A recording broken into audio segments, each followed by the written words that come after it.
The manhwa starts amid a relentless rainstorm, where a swordsman and his band of soldiers stood their ground, surrounded by the lifeless bodies of their comrades and enemies. The swordsman grew increasingly frustrated as the ruthless assailants, clad in dark attire and masks, relentlessly chipped away at their defenses. The cold-blooded killers launched another coordinated attack, their powerful momentum and exceptional blade skills swiftly dismantling the soldiers' formation. After dealing with the vanguard, the killers wasted no time shifting their attention to the swordsman, who was the leader of their group. Unfazed by the sight of his fallen comrades, the swordsman maintained unwavering focus on the enemy's blade. The young student displayed impressive creativity in his approach, strategically choosing the most effective way to defeat multiple enemies at once. His swift strikes left a trail of blood on the ground, showcasing his fierce determination. Despite their best efforts, the battle appeared to stretch on indefinitely. The swordsman embraced the challenge of making his last stand, undeterred by the overwhelming odds he faced. He expressed his anger towards the attackers, calling them heartless individuals.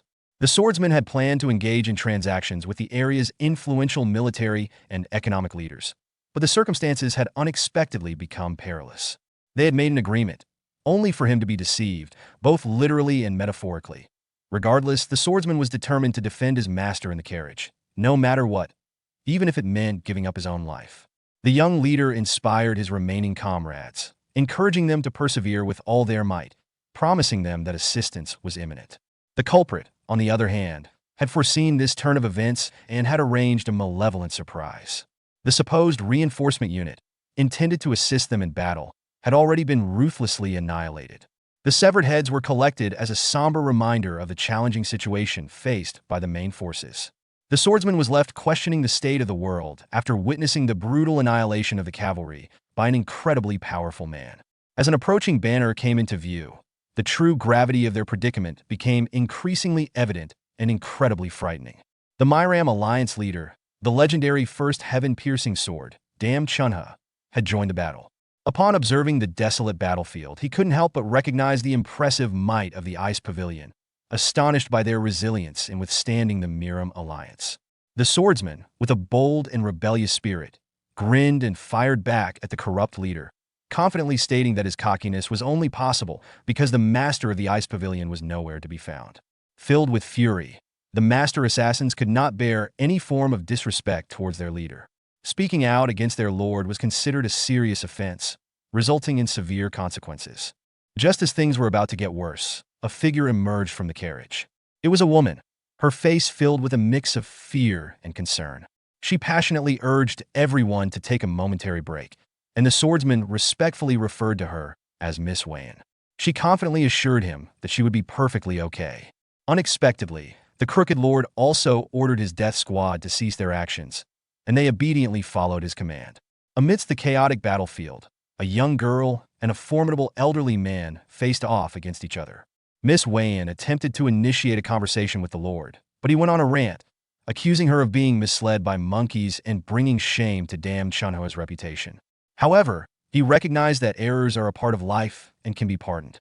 Underscoring his position as her father, he offered her a chance to go back to where she truly belonged. Miss Wayne asked if the remaining men of the Ice Pavilion would be spared if she agreed.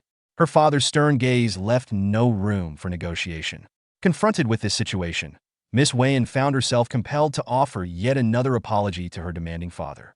The leader of the Myram Alliance paused to absorb his daughter's reply before swiftly drawing his sword, its blade catching the moonlight. The swordsman, filled with a surge of creativity and resourcefulness, attempted to intervene in the face of the impending tragedy. But alas, his efforts were in vain. Without any hesitation, the determined individual sternly reprimanded their daughter for going against their wishes. As the swordsman sought vengeance, the lifeless form of Miss Wayne fell to the wet earth, leaving her father to mourn the loss of his beloved child. He said he lost her because of mindless orcs.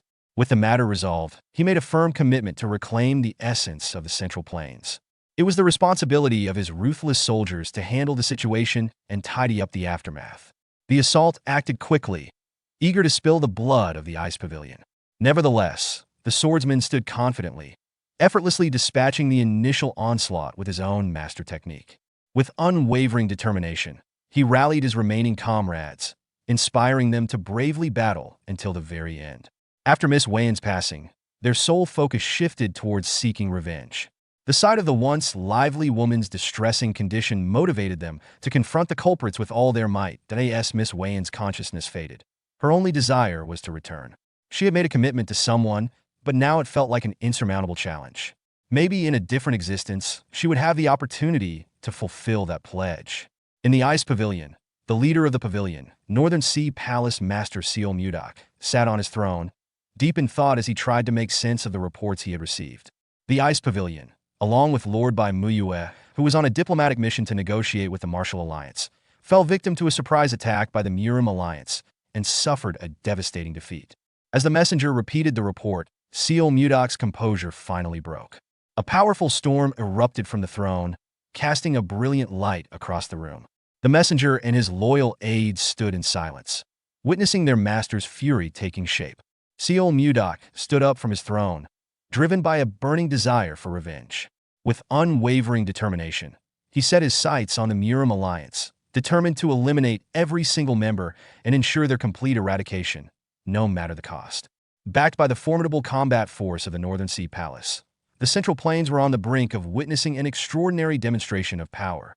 Years later, on a chill winter evening, the epic battle fought by the Northern Sea Palace reached its thrilling climax. With their relentless drive, it was only a matter of time before they pushed the formidable Alliance leader to their limits. Amidst the chilling landscape of crimson snow and fallen comrades, Lord Dam Chunha pondered the devastating defeat that had befallen them. Overwhelmed by numerous severe injuries and completely drained of his strength, he pleaded for a quick end. Master Seol Mudok looked down at the supposed powerhouse with a strong sense of resentment. Before reaching his breaking point, he passionately questioned the motives of a father who could commit such a heinous act against his own daughter. He sought to understand the unfathomable reasons behind a man taking the life of his own flesh and blood. To the astonishment of everyone, Dam Chunha couldn't help but let out a mischievous laugh instead of providing an answer. From his point of view, the leader's daughter's involvement in romantic games with someone like Seol Mudok was quite disappointing. It would have been a bigger mistake to let her keep living and further damaging his reputation. Mudok didn't waste any more words on the person. With a flick of his hand, he conjured the chilling power of ice. In his final moments, Dam Chunha couldn't resist taunting Mudok one last time, boldly stating that although the palace master had conquered Jiangnan, he would never achieve his deepest desires. He suffered a devastating injury, with ice piercing through his chest. Despite his impressive achievements, Dam Chunha's overconfidence proved to be his undoing. As he faced his last moments, a montage of memories played out before him. He remembered the joy of carrying his young daughter on his shoulders, the times when his ambition consumed him and he neglected his role as a father, and the instances when he exerted too much control over Wayan's life. He recalled the evening she reached her breaking point and escaped from her ordinary life. The final recollection that plagued him was the instance when he tragically took his daughter's life. Even in his last breath, the creature felt a burning anger and bitter resentment. That night was a turning point of great significance. With the passing of Dam Chunha, the leader of the Murim Alliance, the epic battle that had raged on for 6 years finally reached its conclusion. The legendary figure of the Northern Sea Palace Master Seol Mudok, emerged as the triumphant victor. That evening marked his rise to power as the undisputed leader of the Central Plains. Nevertheless, Seol Mudok showed no signs of happiness or excitement. He peacefully observed the moon, embracing the gentle snowfall. After the war came to an end, a new era of tranquility emerged at a solitary, withering flower rested upon the Lord's desk in his private chambers. When all was said and done, Seol Mudok was left with nothing but a wilting flower. He distinctly recalled Wayan enthusiastically summoning him to witness something remarkable. With a burst of energy, she burst into his room, proudly presenting a beautifully blossomed flower, the Lotus of Love. Legend has it that this flower would only reveal its vibrant petals when it sensed a deep connection between two people. Wayan couldn't help but feel emotional. Although she had always been confident in Seol Mudok's affection for her, she started to feel anxious about the lotus not blooming. However, it had flourished magnificently, providing evidence that their affection was mutual and that Mudok genuinely cared for her. He held her close, showing that she was the center of his attention. Ever since, he had felt immense gratitude towards the flower for bringing Wayan so much joy. With an unwavering devotion, Mudok planned to transform an entire garden into a breathtaking display of Lotus of Love flowers, a heartfelt tribute to the person who captured his heart. Despite his best efforts, she remained ingrained in his memory. Indeed, he had fought against the entire Muram alliance on her behalf. The dying Lotus of Love unexpectedly started to shimmer and blossom, much to Mudok's amazement. Baffled by this seemingly impossible occurrence, he called upon his loyal shadow, Myong, who promptly materialized. Mudok was desperate for someone who could unravel the mysterious events that unfolded right before his eyes. He was willing to go to great lengths, even scouring the vast central plains in search of knowledgeable experts. Myong quickly carried out the master's commands.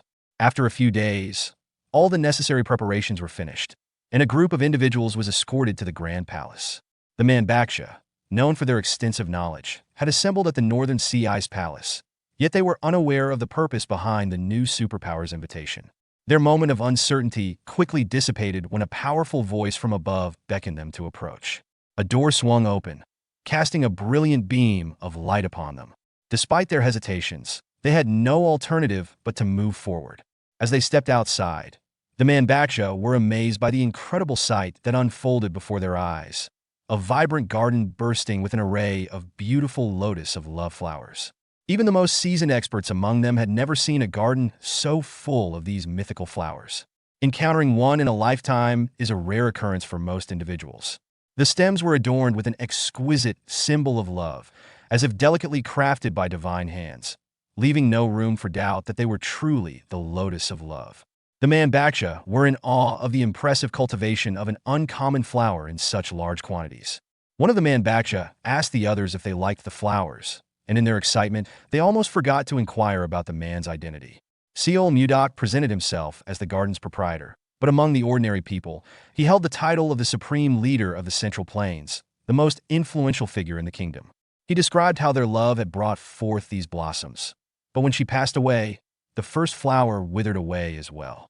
Surprisingly, that lone flower had somehow been brought back to life and blossomed once again. Although the Manhwa were highly knowledgeable scholars in the Central Plains, this phenomenon may have been outside their area of expertise. Luckily, the oldest Manhwa was able to come up with a potential explanation. Mudok's excitement peaked as he eagerly requested the old man to reveal his theory.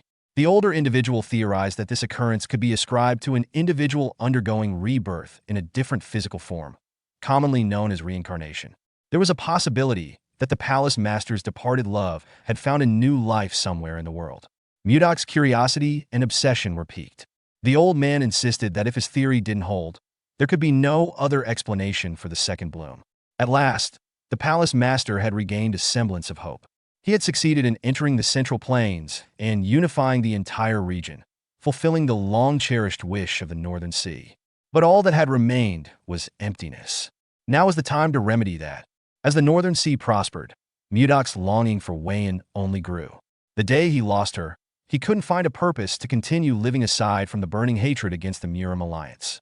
Mudok demanded details and plans at once. It was said that the Lotus of Love glowed when two lovers were in the same place, a concept they would use as their basis. Mudok knew this to be true. As the night Wayan showed him the lotus, it had glowed for the first time. However, carrying a live flower might prove difficult, so the old man suggested crafting the Lotus of Love into a piece of jewelry for easy transport. Mudok entrusted everything to the old man and the Manhwa, setting a departure date in 10 days. If all went well, he promised to reward each Manhwa with 100 nong of gold, a sum that sounded like generational wealth. The palace master departed from the garden, leaving the scholars to work on the plan. This single meeting had lifted Mudok's spirits from the depths of despair. He had truly believed he would never see the love of his life again, but now Mudok had hope once more. He had a purpose. This time, he swore never to let go of this hope, no matter where Wayan might be. Even if it was in the deepest depths of hell, he would follow. He could only hope that Wayan could wait for him. It had been a while since the search began. The team, led by the palace master, continued to set sail in search of the possibly reincarnated Wayan. Inside the ship, Mudok had been stressing over the routes they needed to scour. They had nearly covered the entire Central Plains, and the only place left to look was Hainan. 3 years and 5 months had passed since he started the search for the love of his life, yet he hadn't found her anywhere in the Central Plains. During this time, he never neglected his cultivation. Mudok had advanced from the transformation realm to the profound realm, experiencing complete metamorphosis twice, and yet the search continued to bear no fruit. His only hope was the region of Hainan. With the Lotus of Love jewelry around his neck, Mudok couldn't afford to give up now. He remembered the last time they shared a meal. He had been vehemently against her going to the meeting in person, but Wayan had insisted that her father had decided to attend the negotiations. She believed that if she was there, maybe the Murim leader would understand Mudok's vision. Mudok had considered the possibility of a trap, but Wayan wanted to put her trust in her father just this once.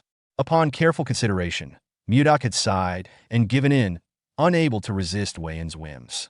He had agreed on the condition that if anything seemed off, she must not hesitate to get out of there and come back to him immediately. Before departing, Wayan had left him something very important, a golden ring fashioned into a necklace. It was a keepsake from her late mother, said to have the power to return to the person who gave it. She believed that the necklace would always lead them back to each other's arms. The last thing Mudok heard her say in her sweet voice was not to worry about her, as she would never leave his side. In hindsight, Mudok regretted letting her go like that. He knew he should have stopped her at all costs back then, but dwelling on what-ifs was futile now, especially when the ship crew was clamoring about an approaching storm down on the deck. The poor shipmates held on for their dear lives as strong winds and heavy rain tested their boat. Mudok came upstairs to see what the chaos was all about. A sudden storm was not on their itinerary at all.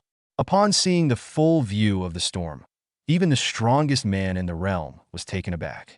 Looking to the side, a tidal wave as high as 3 times their ship was moving closer at an alarming speed. Mudok stood his ground and activated his protective key, coupled with the 1,000-pound hammer technique. He braced himself for impact as the waves swallowed the ship whole. Most of the crew were knocked out of the ship, left to fend for themselves in the choppy seawater in the middle of a catastrophic storm. No one was safe. Everyone on the deck was vulnerable to getting swept away. At this rate, this could be everyone's final voyage. Mudok couldn't let that happen on his watch. He activated his telekinetic grasp, conjuring multiple beams of intangible light that swiftly headed for the water. The telekinetic lights dove into the surface to look for any survivors who had been knocked out of the ship. This should be a good start. Mudok was confident that he could rescue everyone in time, but that might not be the case as another tidal wave loomed upon them.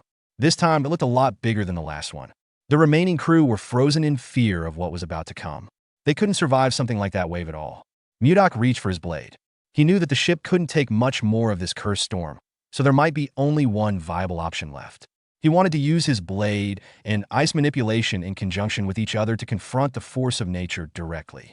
The temperature around the area suddenly plummeted, sending a chill through the remaining crew.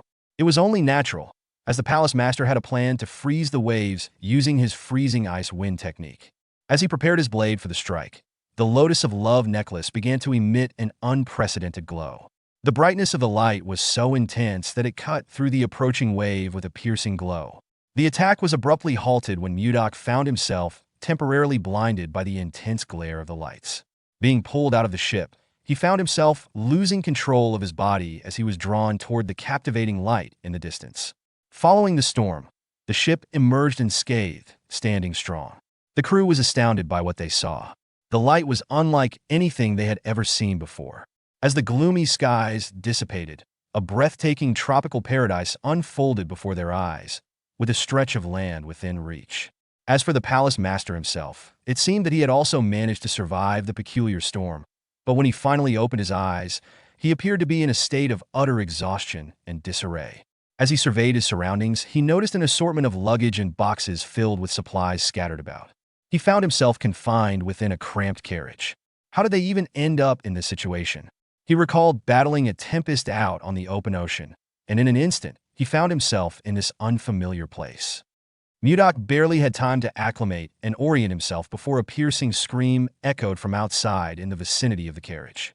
A group of individuals transporting provisions found themselves pursued by enormous houseflies across a picturesque meadow. A woman and a young girl crouched behind a cluster of leaves, observing as a few houseflies were swiftly eliminated. A scholarly individual and a young person were attempting to ward off the flies using only a meat cleaver. A surprising turn of events saved them from a potential sneak attack by one of the flies. A mysterious force suddenly appeared, obliterating the oversized bug and cleanly severing its body in two. A mysterious force emerged from the luxurious carriage in their traveling group. After everything had calmed down, Seol Mudok's finger remained pointing up in the air. He thought that he must have ended up in a forest somewhere in the Central Plains. However, there was a peculiar energy emanating from this place. From his perspective, these individuals appeared to be from another country. It seemed like he had drifted quite a distance from the mainland of the Central Plains. Then there were these repulsive bug monsters freely soaring through the air, making it impossible to look away. Flies were disgustingly repulsive. Mudok had the ability to eliminate the Miram Alliance leader and claim ultimate power in the realm. However, even he couldn't escape the feeling of revulsion. His grand arrival may have been a bit excessive, causing the first-class carriage to shatter, but there were more urgent matters to attend to. Foreigners and oversized flies swarmed around him, creating a chaotic scene.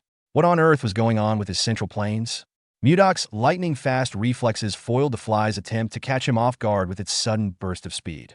In a display of ingenuity, he swiftly unleashed a powerful spell, freezing the bothersome fly within a solid shard of ice. Without even glancing back, the method used was rather harsh, causing the frozen crystal to collapse and shatter the fly's body into tiny fragments of ice shards. Mudok despised the audacity of a wild creature daring to harm humans simply due to its slightly larger size. To him, this was an unimaginable transgression. These sky flies needed to learn their boundaries. Seol Mudok unleashed his creativity and went all out, taking on these insects with a burst of energy.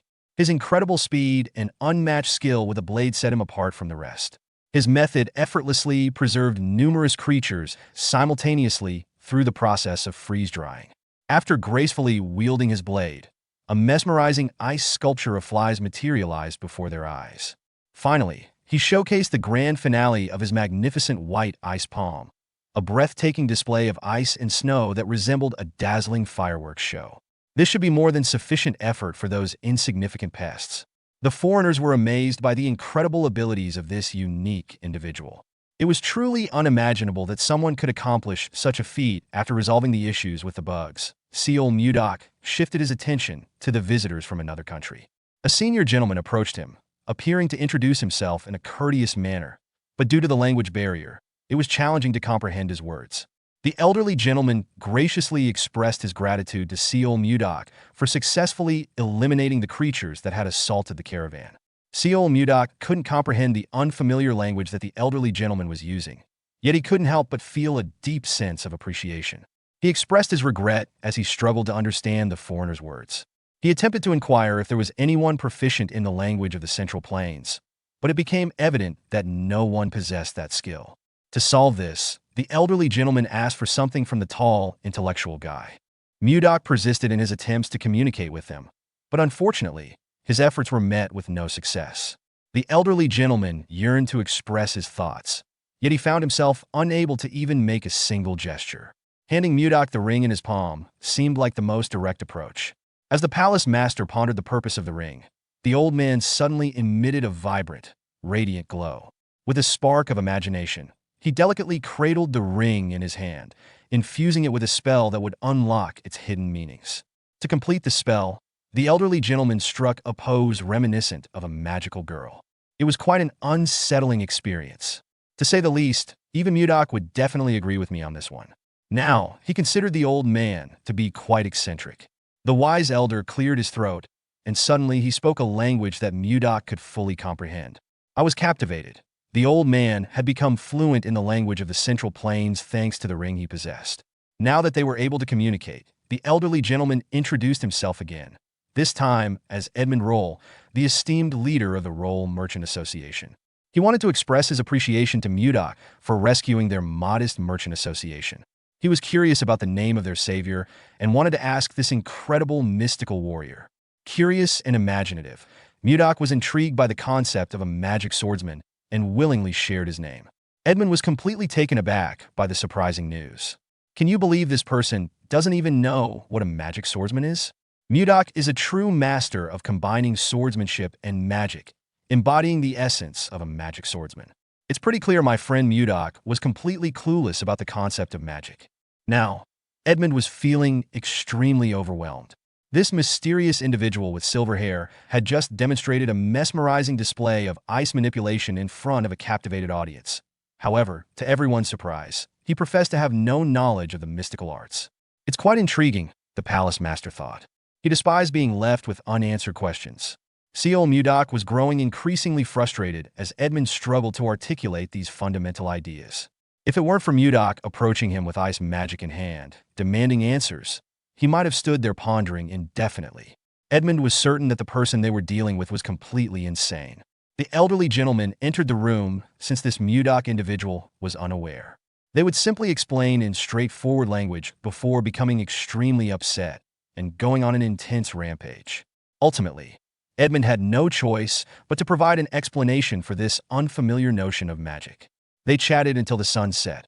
Only then did Mudok feel a sense of fulfillment from the new knowledge he acquired. The palace master could never have fathomed the existence of magic in this region of the Central Plains. The world was incredibly expansive. Edmund couldn't help but notice the constant chatter about the Central Plains, even though he had no clue about its location or significance. When he inquired, Mudok felt a slight sense of offense. Why would this elderly gentleman inquire about the location of the Central Plains when we are already standing right on top of it? Mudok inquired. The elderly gentleman seemed to have misplaced his current whereabouts. He was simply inquiring because it seemed quite remarkable to be unaware of the Central Plains while residing in the very heart of it. Edmund dismissed this as nonsense, but he still held great respect for the formidable swordsman with extraordinary powers. He excitedly described their current location as a forest on the way to the capital of Drake Kingdom, Barhan. The determined lord was firmly committed to his beliefs. He confidently stated that he had never heard anyone refer to the Central Plains as Drake or whatever. He even claimed that Edmund was losing his mental faculties. Nevertheless, Edmund remained composed and maintained that he was merely 50 years old, with plenty of time before any decline in mental abilities. Instead, he was concerned about Mudok, as he persistently claimed they were in the Central Plains after being rescued. If we are unable to reach a definite conclusion, we could simply inquire with the individual who has been observing us from behind the nearby tree. Edmund was taken aback by Leo's unexpected eavesdropping on their conversation. Mudok asked the young man if they were in the Central Plains or Drake. When Leo did not respond immediately, Mudok gave the kid a stern look. Edmund made it clear that Leo might struggle to comprehend his words, but he assured Mudok that he would provide him with a translation ring. With a simple gesture and a powerful incantation, the world of communication would be unlocked before him. Despite the imprudence of entrusting a valuable artifact to an eccentric individual, Edmund refused to tolerate being dismissed as a feeble-minded elderly person, knowing full well that he was in the right. Mudok followed Edmund's instructions, and the ring quickly began to shine with a radiant light. Astonishingly, an array of intricate symbols in various languages swiftly formed into the accessory, leaving the palace master utterly amazed. After the lights dimmed, the true impact of the ring became apparent. He had developed an exceptional ability to comprehend and interpret unfamiliar languages. This was an incredibly innovative display of magic. Now that he could converse with the foreigners, he inquired about the child's name, and Leo introduced himself shyly. The next question was whether the land they were standing on was the Central Plains or the kingdom that Edmund was talking about. Leo responded to the question by posing another question. What exactly were the Central Plains? Leo confirmed that they were in a forest on the path to Barhan, the capital of Drake Kingdom. Mudok adamantly rejected that response and accused the child of experiencing cognitive decline. The old man was convinced that Edmund and the child were plotting against him, but he firmly believed that no matter who Mudok asked from the Merchant Association, they would all give the same response. Based on Edmund's passionate reply, it appeared that he was being genuine. It turned out that this wasn't the Central Plains, as Mudok had initially believed. As he pondered the situation, he couldn't help but find the circumstances that brought him here rather peculiar. Recalling a fierce battle with a tempest while aboard the ship, an event unfolded. As he blinked his eyes open, he found himself confined within a small carriage. Wasn't the straightforward explanation for all this nonsense simple? Was it possible that he was transported to a different location? Master Seol Mudok was deeply perplexed and taken aback by the sudden realization that he had somehow traversed through space. Accepting the reality of his current location on Drake Kingdom soil instead of the Central Plains proved to be quite a challenge. Adding to the already dire situation, a sharp twinge of discomfort surged through his chest. It was a short-lived experience, but it brought a unique kind of discomfort he had never felt before. Mudok tried his best to hide this strange feeling he felt in his dantian just now while Edmund, the businessman, came over to ask if he was starting to believe now. He reckoned that this energy, which was different from anything he had ever experienced, might have caused the sharp internal pain. Well, whatever it was that was lingering in the atmosphere and agitating his core, one thing was for sure: something was not right in this place. Mudok stood up and took off without saying another word to the caravan. They tried to ask him what was up, but he did not reply and just walked off with a grim expression. He needed to check something for himself. He scoured the woods while trying to attune to the energy in nature, and this confirmed that everything felt different from what he was used to. Mudok could sense pure energy swirling around in the air, confirming that this place was definitely different from the Central Plains. Maybe the woods were a little too restrictive, so the palace master decided to use a boulder as his launch pad into the air. Using his superhuman bounce, he took to the skies. He stayed up there for a bit while filtering everything he was sensing and comparing the atmosphere to the one he was accustomed to. Mudok then tried to compress pure energy in his hands. The seemingly simple process that he could do in his sleep in the Central Plains was a laborious job in this place. Still, he did not become the strongest man on the continent by giving up, even when put in an unfamiliar position. Mudok's supreme talent enabled him to manifest a complete technique. He had to scream, shout, and pour his all to do so. Though the strenuous task of compressing pure energy into his hands to be absorbed into his body was challenging, just one session basically doubled the amount of chi accumulated in his dantian. That was some good news at the very least. However, the problem and mystery of how he ended up in this foreign place still stood. Mudok's heart and mind were still focused on his goal, to find Wayan as soon as possible. While he was aimlessly flying through the air, he noticed the jewelry dangling around his neck. Could it be that this teleportation mumbo-jumbo was caused by the light emitted by the necklace back in the thunderstorm? Wayan had said that this special accessory had the power to return to the person who gave it. After all, maybe this was his chance. If he was sent here to these foreign lands, it must be for a reason. It must be to look for the love of his life. In the event that this idea panned out, then Wayan must be in this place. Back in the business caravan camp, Old Man Edmund was running out of patience for that strange magic swordsman who had just up and left. They couldn't really do much. That guy was utterly unpredictable, but also insanely strong, the most deviously dangerous combination there was. Seol Mudok cleared his throat and reappeared in front of everybody. He was pleased to see that every one of the crew was there, as he was going to need a lot of information. He politely apologized for leaving so suddenly, stating that he had some business that needed attending to. Also, he had a few questions. Edmund awkwardly smiled and entertained the magic swordsman's questions, but inside, he was feeling creeped out by Mudok's smile. First, the palace master wanted just one more confirmation. If what that boy Leo had said was the truth, if they really were currently inside something called the Drake Kingdom. Edmund answered affirmatively. At the moment, the caravan was aiming to go a bit further on the trail to reach the capital city of this kingdom, the city of Barhan. Now, the magic swordsman wanted to know more about Barhan. A kid laughed and butted into the conversation, commenting that Mudok seemed to be absolutely clueless about their current location, almost as if he was one of those people who spent all their time training in the mountains. The kid had heard stories about eccentric people, oddball geniuses, like this magic swordsman, but this was his first time seeing one in the flesh. Mudok just rode the wave and let them think that he was an expert training in the mountains and had only come out today to experience the world. This was certainly a convenient excuse as to why he did not know anything about what was happening or where he was. Barhan Drake, he had never heard of these places before. Perhaps he could extract some more information from the cheeky kid. Seeing that some of them had different colored eyes, Mudok assumed that this must be a land of the Western barbarians he had only heard about. Fortunately, the kid seemed enthusiastic at the thought of teaching an expert magic swordsman about the world. It seemed like he even had something special prepared to maximize this lecture. Mudok followed the kid and asked what his name was. This cheeky little one was named Luffy. Little bro might just be the king of the pirates. Edmund watched as Luffy led Mudok to the campfire to share some info and stories, with a grimace on his face. He didn't like the magic swordsman's friendly act. He wasn't a fan of unpredictable people.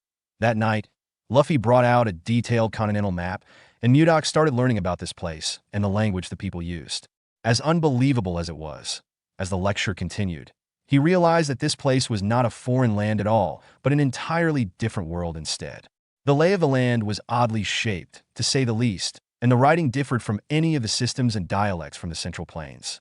Furthermore, in this world, not only were there other species like the graceful elves and hard-working dwarves, but there were also similar races with their own sets of customs and culture, like the beastmen. Mudok learned that of all the diverse species in this realm, there was one that was considered to be the undisputed strongest creature, known as a dragon. Luffy described them as lizards with wings, or something along those lines. Then there was something called warp magic and magic circles. These ones might be related to the reason why he was transported to a different realm in the first place. According to the kid, warp magic could only be used by fifth circle mages and above. They would draw a round magic circle on the ground and chant their spells. Then one could instantaneously travel to wherever one wished. The better the mage's ability was, the further one could warp. The inexplicable sorceries in this place might be the toughest pill for the palace master to swallow. If there were untapped powers in this world that he had never encountered before, then what other amazing things could this new world hold? In a contemplative state of mind, Mudok looked up to the skies and noticed something he had not seen before. Up in the starry night sky were not one, not two, but 3 whole moons lighting up the evening among the clouds. Now, Mudok was a full-on believer who had somehow warped into a different world. This realm was just way too different from any place in the Central Plains. Maybe he was right in thinking that Wei-in had something to do with these events. Perhaps she really did summon him into this world. While our boy was lost in thought, the people of the caravan were in chaos. The scholarly man was yelling at someone named Savina to stop what she was trying to do. Mudok turned his gaze towards the commotion, maintaining a high sense of vigilance. He couldn't see what was happening, but from the emotionally charged noise alone, he could tell that something serious was happening at the campfire. The blonde young lady looked like she was enraged by something. She was yelling at everyone while thick and unnatural discolored veins popped up along her neck. Blondie was holding a little girl hostage with a knife in her right hand. She warned everyone to maintain their distance and not get any closer, swearing that she would kill everyone in sight. The scholarly man tried to plead with Savina to calm down and promised that when they reached the capital, they would be able to heal her sickness, as there were many capable magicians in the capital. Emma would even call in a few favors too. Savina just needed to let go of the scared little girl Annie. Savina didn't buy a word that the scholarly Charles was saying. She wasn't a fool. Even if they reached the capital on time, healers were rare. If they managed to find one, the astronomical cost of their services would be impossible to afford. There was an assassin bug's egg lodged deep in her heart, and it could hatch into a larvae at any moment, killing her. No one could deal with this problem. Charles wanted to refute what she was saying, but Savina was right. It was highly likely that she would helplessly die soon when the egg hatched into a larvae. It wouldn't just tear her apart. The same would also happen to Annie, who was exposed to the eggs at the same time. She was in the fight earlier. Savina thought that the only humane way to go was to die before the disgusting hatching began, while they were still in one piece and lucid. But the mysterious magic swordsman might have a few words to say to the young lady. Now that Mudok had a rough idea of the overarching situation, he reached his hand out while it emanated the essence of frost. No one saw him move. They just heard his voice, and suddenly Savina's dagger aimed at the child's neck was now in his hand. Mudok offered to treat her. In exchange, Savina was scared, confused, and paralyzed. Mudok just instructed her to come and sit down for a minute, as the treatment must be done soon. Edmund interjected, asking if Sir Magic Swordsman was also well-versed in the art of healing magic. Mudok admitted that he was wholly unfamiliar with the concept of magic, as he only knew a few healing techniques passed down from where he was originally from. When Mudok told Edmund and Charles to calm down for now, they felt a huge weight lifted from their shoulders. The old man came up to him and started begging for the children to be saved. He didn't have much to give as payment, but he would gladly repay the magic swordsman with all his heart. That just creeped Mudok out. He was already going to heal the kids without all the weird offerings old man Edmund proposed. He announced that he would begin the treatment, so everyone should step back a little bit. Edmund led his people to follow the magic swordsman's instructions to back off while Mudok walked closer to his patients. He assured Savina and Annie that there was no need to be so tense, as the treatment wouldn't take long to finish. All the girls had to do was close their eyes, relax, and believe in the expert's technique. Mudok started manipulating their internal energy, which seemed to cause minimal discomfort. The bug's eggs should be near their hearts, so the focus of this operation was quite sensitive. Using just his palm and his ability to sense inner energy, Mudok tried to locate the bug eggs diligently. Upon sensing some suspicious foreign material inside the girls' hearts, he stopped and his eyes widened. He had finally found it, the root cause of what made Savina act all crazy. Their hearts were under a lot of stress while the bug eggs rapidly maturing. In a tense atmosphere, everyone watches as Mudok prepares to treat Savina and Annie, who are suffering from the effects of bug eggs lodged in their hearts. Fortunately, the eggs have not yet hatched. Mudok contemplates whether he can control his energy to burn the eggs without harming the girls' hearts. As he concentrates, his hand begins to shine, and he channels his powers into their bodies. When his energy reaches inside their hearts, both girls start to glow and pant heavily from the strain of the treatment. After a moment, Mudok stands up and confidently declares that the procedure is complete. The girls are astonished, questioning if he is serious. Mudok explains that he has destroyed all the bug eggs, allowing them to rest easy now. Edmund and the others express their amazement at Mudok's abilities. Edmund approaches Mudok to confirm that both Annie and Savina are indeed fine. Leo, curious about the outcome, asks if it is all over now. Mudok reassures them, stating that there will be no side effects from the procedure. Savina expresses her gratitude, calling him a savior, and everyone bows in appreciation. As admiration for Mudok grows, especially from Luffy, he steps onto a nearby cliff and sits down under a tree.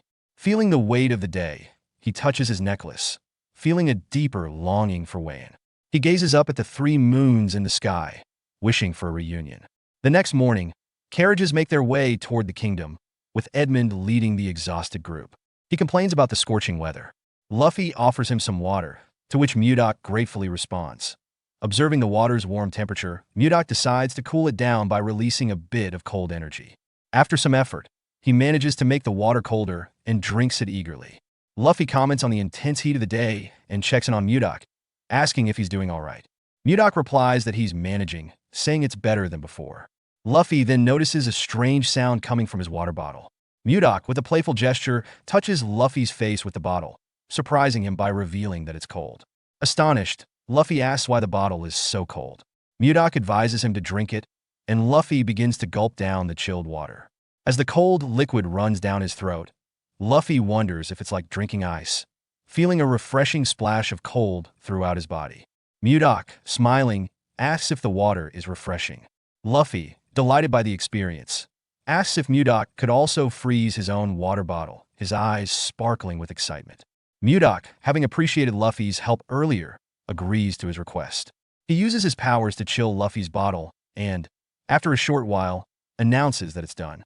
Luffy becomes overjoyed, while Mudok, still smiling, gazes at his reaction. However, Mudok's expression changes abruptly as he notices everyone else around them holding out their water bottles. Realizing that they too want their water bottles frozen, they begin pleading with him to do the same. Mudok, though slightly amused by the situation, decides to grant their wish.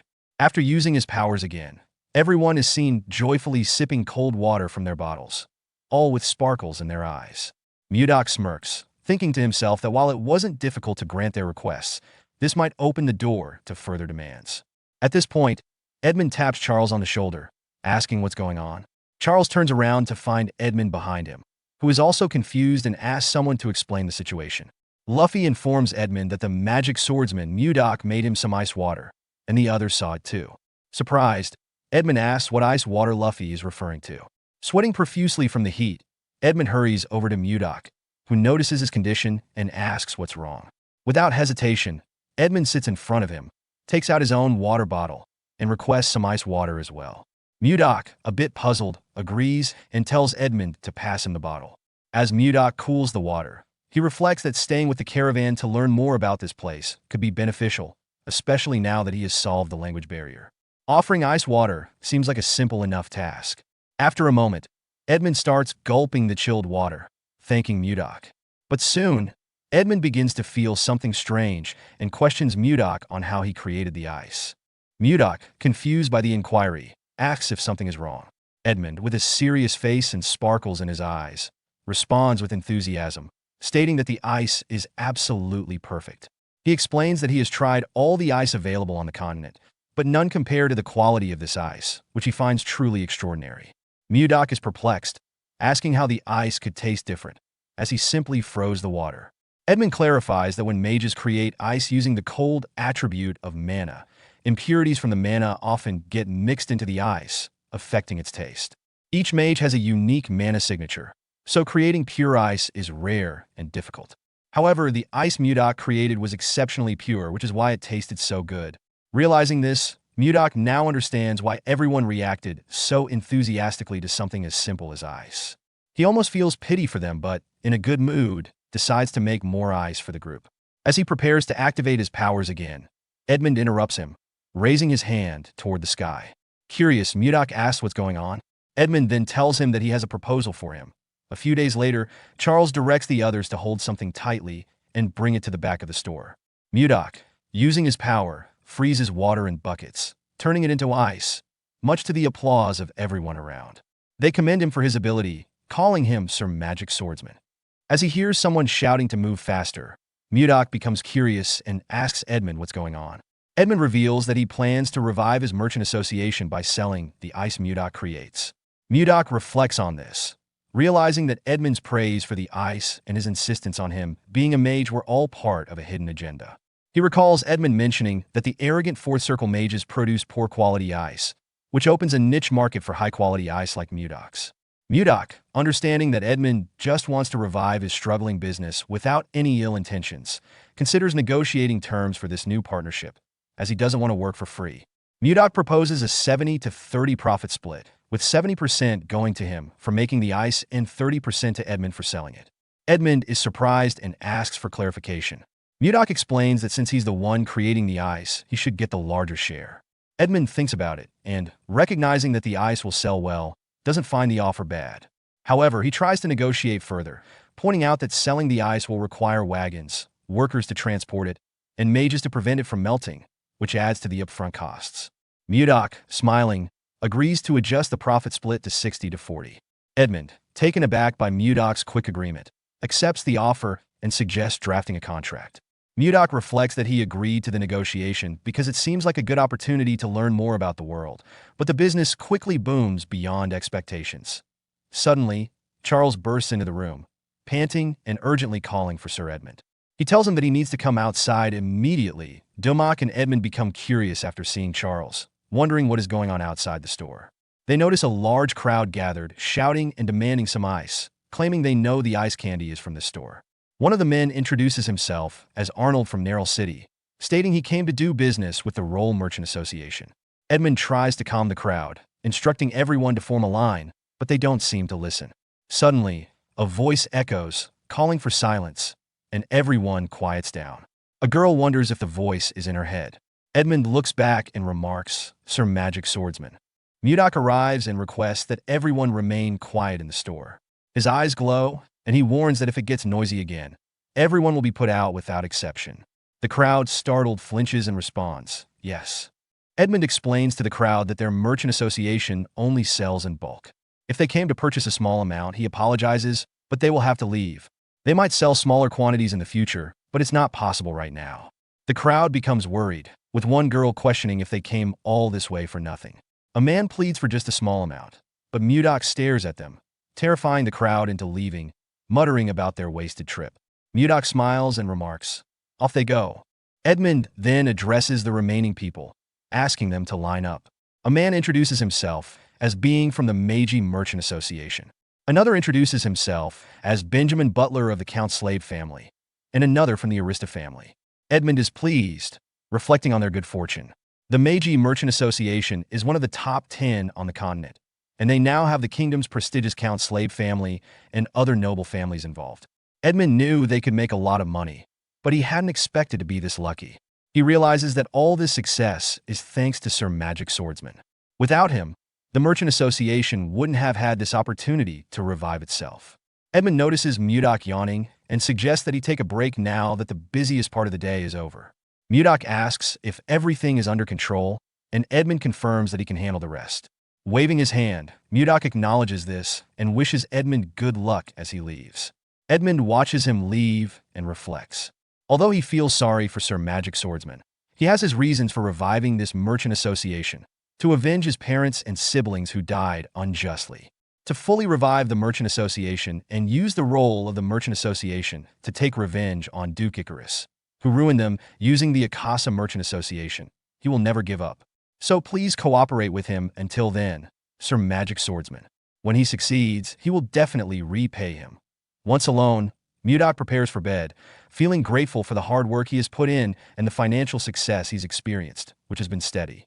He considers gathering information about Wayan and is interrupted by a knock at the door. When he opens it, he finds Savina, a girl he recently met, who has come to bring him snacks. Excited about the arrival of his favorite treat, ice cream, Mudok invites Savina in. He remembers how she accidentally invented this delightful snack made from a mix of ice and fruit, and he expresses his gratitude for her bringing it again. As Savina encourages him to enjoy it, Mudok takes a bite and revels in its cold, sweet, and luscious flavor, reminiscent of something one might find in the North Sea. He reflects on the success of the Merchant Association and understands why it is thriving, attributing much of that success to the popularity of the ice cream. However, after quickly finishing one serving, Mudok realizes it isn't enough. He contemplates the hassle of going to get more himself, knowing that everyone else is busy. As he prepares to leave the room, he hears commotion outside.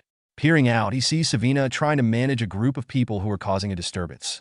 She urges them to line up properly, but one man challenges her, questioning her authority, while others mockingly snicker at her. Mudok watches the scene unfold, puzzled about the identity of these individuals causing the ruckus. In the evening, a group of men approaches Savina, with one of them rudely addressing her, demanding she bring out the ice cream. Another man claims they heard rumors about the treat and decided to drop by, threatening her that she better be ready if it doesn't taste good. Savina, frightened, tries to inform them that the Roll Merchant Association doesn't sell ice cream to individuals who skip the queue. She pleads for their understanding.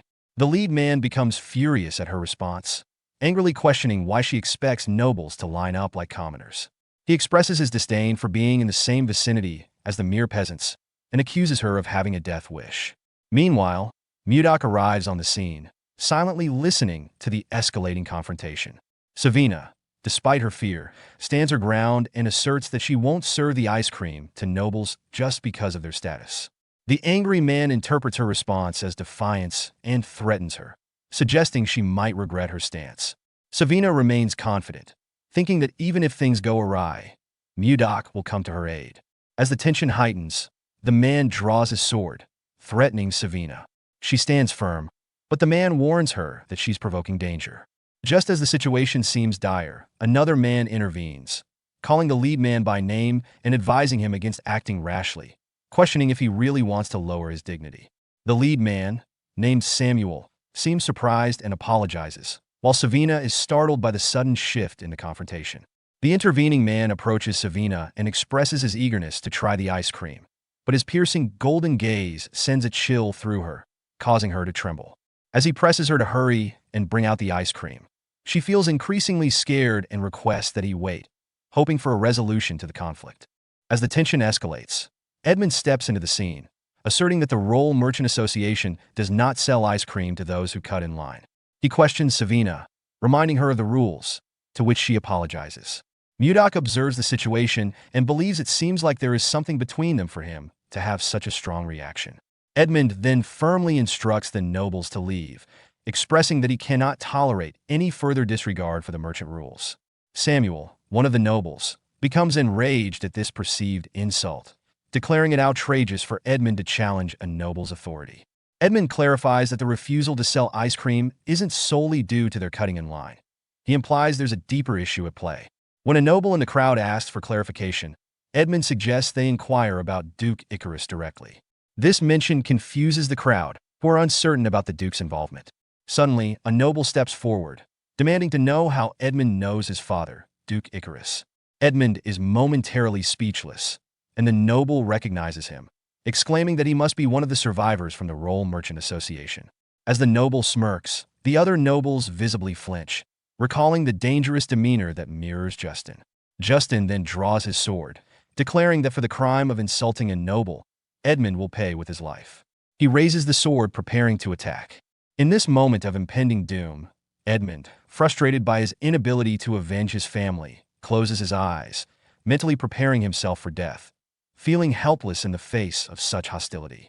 Suddenly, Mudok intervenes just as Justin is about to strike Edmund, shocking everyone present. He blocks Justin's attack effortlessly with his hand, prompting Justin to step back in disbelief. Enraged, Justin accuses Mudok of having a death wish for daring to interrupt him. Meanwhile, Mudok sighs, reflecting on the absurdity of the situation. He had simply come to get more ice cream when he encountered the nobles, who had become hostile over a line-cutting incident. Mudok addresses Justin, pointing out that the young nobles lack manners and takes this as an opportunity to teach him a lesson. Confused, Justin questions Mudok's comment, to which Mudok responds that he will correct Justin's behavior today. In response, Justin, furious and insulted, activates his magical sword and charges at Mudok, vowing to kill him. As he swings his sword with destructive force, Mudok remains calm and effortlessly dodges all of Justin's attacks. He remarks on Justin's talent, suggesting it is impressive for someone so young.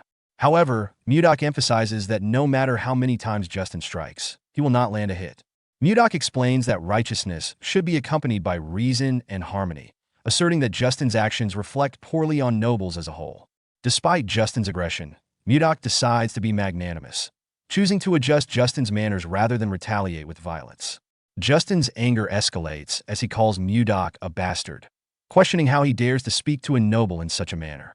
Mudok appears behind him and explains that discipline is what Justin truly needs to learn respect.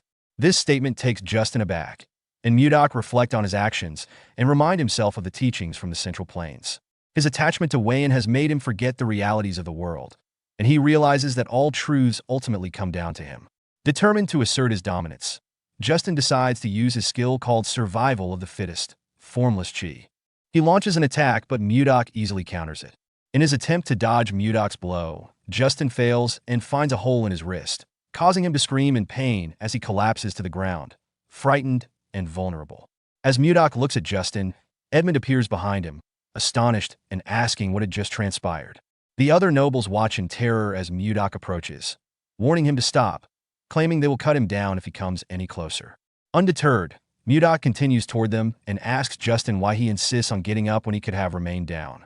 The sight of Justin standing up surprises everyone, and Mudok finds it amusing that Justin is putting on such a show of bravery. Mudok activates his powers, stating that if this is how Justin wants to play, he will demonstrate how long Justin can endure.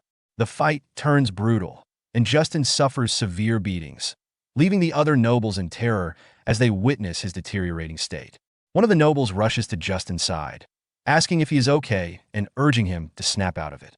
As he looks around at the rest of the Justin body, he becomes shocked and confused, believes this is impossible.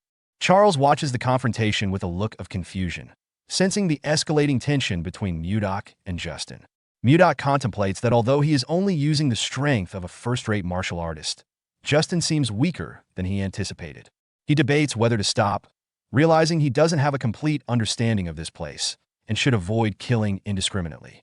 He begins to walk toward Justin, who, filled with anger, demands to know who Mudok thinks he is, insisting he knows his identity as Justin Von Icarus, and how dare Mudok treat him with such disrespect. As Justin screams in fury, Mudok recognizing Justin's tenacity, but questioning whether he should simply kill Justin. He reflects that doing so would make him no better than those he despises. Meanwhile, other nobles rally around Justin, angrily shouting at Mudok, warning him that he cannot get away with disrespecting nobility. They demand answers, their voices laced with outrage. Instead of responding, Mudok notices a stick lying on the ground. He decides to use his telekinesis skill to grab it. This action leaves the nobles bewildered as they exchange confused glances. One noble, realizing what has just happened, asks about Mudok's abilities, while another mentions that he is a magic swordsman. Mudok then used his sword energy skill, exuding confidence as he steps closer to Justin. In response, Justin warns him not to approach, but Mudok's determination does not waver. He activates his sword chi while sporting a hysterical smile, sending shivers of fear through the onlookers.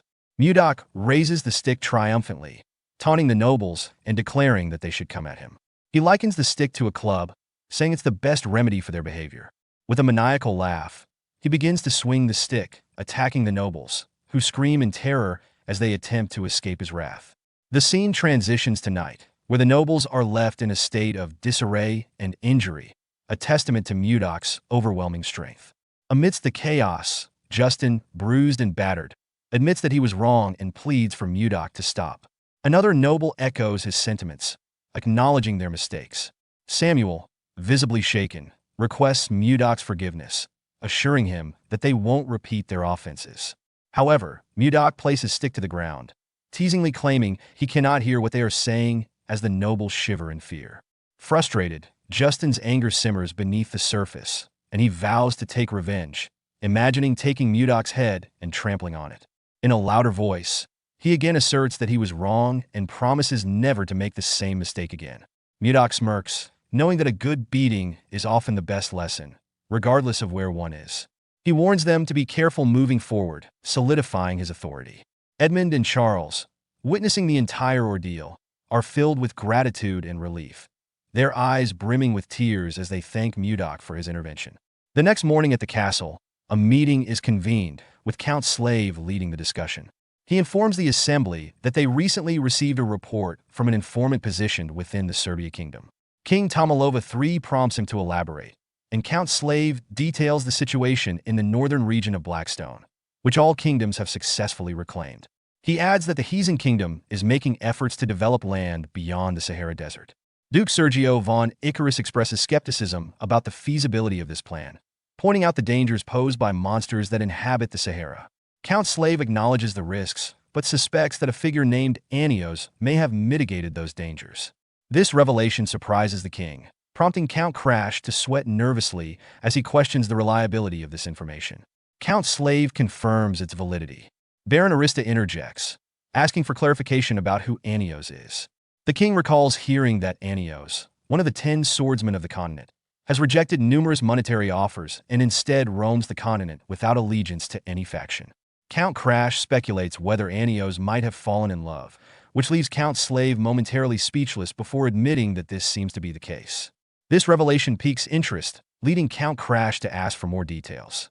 The king, intrigued, inquires who the object of Anios' affections is. Count Slave reveals that it is a familiar figure to them, the younger sister of the current king of Hazen, Princess Daphrin. The king reacts with amusement, chuckling at the notion that King Laird II, known for his protective nature towards a sister, would have given her away. He comments on how the sly king of Hazen is finally revealing his true colors. The king concludes that if this is true, then the Hazen kingdom now boasts 2 swordmasters, enhancing its power and influence in the region. Count Slave agrees with the king's assessment that the Hazen kingdom is likely to attempt territorial expansion, a goal they have consistently struggled to achieve since the reign of King Laird II. The king highlights the dynamics in the region. To the east, the Hazen kingdom is expanding. To the south, the commercial Serbia kingdom is developing its lands. And across the Western Sea, the Jeva Empire is also making territorial gains. Recognizing the urgency of the situation, he asks the council for their opinions on how they should respond. Duke Icarus suggests that it may be beneficial for their kingdom to pursue territorial expansion as well. The king, however, counters this by pointing out that they lack suitable land for such an endeavor and questions whether Icarus is proposing they cross the Laser Mountains to the north. The duke confirms this, arguing that they have no other viable options. This suggestion surprises the other nobles present, as the king expresses doubt about the feasibility of expanding northward. He explains that even if they manage to succeed in this endeavor, the northern area is largely covered in ice, which would render their efforts ineffective. The king concludes that moving northward would likely lead to their displacement in the ongoing power struggle, causing the nobles to hesitate. The king announces that a delegation will soon be sent to the north to address the issue of territorial expansion. He then decides to conclude the meeting, suggesting they reconvene at a later date. As the council disperses, Duke Icarus grows suspicious of the king, sensing that he and Count Slave may be concealing important information. He watches them leave the hall, contemplating their potential hidden motives. At night in the king's study, the king and Count Slave, one of his trusted retainers, are engaged in a private conversation. The king begins by asking if Count Slave has made any mistakes lately, which the count denies. The king, seemingly aware of the politics surrounding his court, suggests that the Duke Icarus, which has a reputation for treachery, may be behind recent issues, as he has a history of banishing his opponents to the north over the past decade. Despite Count Slave taking the blame for these problems, the king reassures him by emphasizing that he is the only retainer the king can truly trust. Then Count Slave humbly accepting the king's praise. The conversation then shifts to a lighter topic as the king mentions rumors of ice being sold in the capital and asks Count Slave about it. Count Slave explains that the king must be referring to ice candy sold by the Roll Trading Company, which is distinct from ordinary ice due to its sweetness, a new or unusual delicacy gaining popularity in the kingdom. In this scene, the king continues his conversation with Count Slave, asking how late the Roll Trading Company remains open. Count Slave informs the king that the company operates until quite late, and he begins to think that the king is interested in trying the ice candy. Understanding the king's desire, Count Slave suggests they could visit the company during a secret outing. The king is impressed by Count Slave's ability to anticipate his wishes, remarking that Count Slave knows him well. Count Slave humbly acknowledges that it is his duty as the king's aide to understand his desires. The king, intrigued, asks when this secret outing is planned, signaling his interest in the adventure. The scene then transitions to the Roll Trading Company, where Savina, Annie, Luffy, and Leo gather with a magic swordsman, Mudok, to make a request. They ask Mudok to teach them magic, interrupting him as he eats ice cream. Surprised, Mudok questions their sudden request. Savina, acting as the spokesperson, apologizes for their unexpected visit and acknowledges the difficulty of learning magic, but insists that they must learn it. Annie supports Savina's plea, explaining that if the trading company were to face danger again, like it did in the past, it could lead to disaster. Annie promises to train hard, demonstrating their desperation to acquire magical skills to protect the company. Mudok, however, clarifies that while their determination is admirable, he is not a magician and does not know magic. Luffy recalls that Mudok had previously mentioned something similar to martial arts, prompting Mudok to explain that what he uses is called the Ice White Divine Palm, a form of martial arts rather than magic. When Leo suggests that they could learn martial arts instead, Mudok is taken aback. Savina and Annie quickly support the idea, and the four of them plead with Mudok to teach them martial arts. Mudok, surprised by their determination and sincerity, begins to reflect on his own past. He recalls a moment from his childhood when he, too, begged someone with silvery white hair to teach him martial arts, much like the children are now doing with him. In the present, Mudok is conflicted. He knows that his primary focus should be finding Warian, and he is aware that teaching the secret martial arts of the Northern Sea is against the rules. However, he is moved by the children's resolve and their desire to protect others. He recognizes that these children have been helping him, even though they know very little about him or his past. In this new world, he begins to reconsider the strict rules he once followed. As Mudok reflects on the children's request to learn martial arts, Savina approaches him again, pleading for his help. Moved by their sincerity but unsure of what to do, Mudok tells them to return the next day for an answer. The children, thrilled at the possibility, misinterpret his words as a commitment to teach them. Luffy excitedly asks if Mudok is really going to train them, while Leo expresses deep gratitude, even vowing to remember Mudok's kindness in death. Mudok tries to clarify, but the kids are already too excited and leave the room, eagerly talking about their future martial arts abilities. As they close the door and bid him goodnight, Mudok is left to contemplate how the situation spiraled so quickly. He humorously wonders if he had been as eager and persistent at their age, reflecting on how difficult it must have been for his own master. Suddenly, his thoughts are interrupted by the sound of metal clashing in the distance, indicating trouble nearby. He realizes there is no time for rest. Meanwhile, in a nearby forest, Count Slave is embroiled in a deadly ambush. After killing one of his attackers, who was in hoodie, he struggles to catch his breath. As he contemplates whether he can survive until reinforcements arrive, he bitterly thinks about how the ambush occurred just when they were on their way to eat ice candy. His thoughts are interrupted by the sensation of hot wind behind him. Turning around, he sees a mage preparing several fireballs, which are launched towards him. Then a massive explosion happened as the fire hits him. King, filled with worry, rushes to Count Slave's side after witnessing the aftermath of a violent ambush. Concerned, the king asks if Count Slave is all right, noticing that his arm is bleeding. Count Slave reassures the king that he's fine, but apologizes for any perceived rudeness, as the situation demands swift action. The king, understanding the urgency, tells him not to worry about formalities. In the midst of the chaos, Count Slave assesses the situation, realizing that he had overlooked the presence of a mage among the attackers due to their similar attire. Quickly regaining control, he rallies his soldiers, shouting for them to stay composed and reorganize their formation to protect the king. The soldiers respond, forming a defensive line around the king. Meanwhile, the leader of the attackers, Morian, orders his men to press the assault with the intent to kill everyone, sparing no lives. The attackers respond with bloodthirsty determination, eager to claim the heads of the nobles. As they charge toward Count Slave and his soldiers, two attackers argue over who will claim the prize of killing the nobleman. But before they can strike, Count Slave demonstrates his deadly prowess in combat. With a swift, precise movement, he kills one of the attackers instantly, showcasing his exceptional skill and decisiveness in battle. Enraged by their fallen comrade, Two more attackers charge at him, but he blocks their strikes effortlessly. Determined to uncover the truth, Count Slave asks one of the attackers who sent them. The attacker, dismissive and confident in their impending victory, taunts him, saying it doesn't matter since Count Slave is about to die anyway. As Count Slave surveys the battlefield, he realizes the gravity of the situation. The earlier magic attack had already decimated many of his soldiers, and the attackers clearly have no intention of leaving any survivors. In that moment, he reflects that if they lose this battle, the consequences for the kingdom will be dire. His foremost concern is protecting the king, and he steels himself for what's to come. Suddenly, his attention shifts to the mage in the distance, who is preparing another fireball attack. Reacting quickly, Count Slave shouts to his soldiers, ordering them to gather around and protect the king from the impending magic strike. The attacker mage, confident in his timing, taunts them, claiming it's too late for them. Just as the mage is about to launch the devastating fireballs, he is unexpectedly struck down by an ice attack. The force of the hit kills the mage instantly, leaving Count Slave, the king, and the attackers in shock.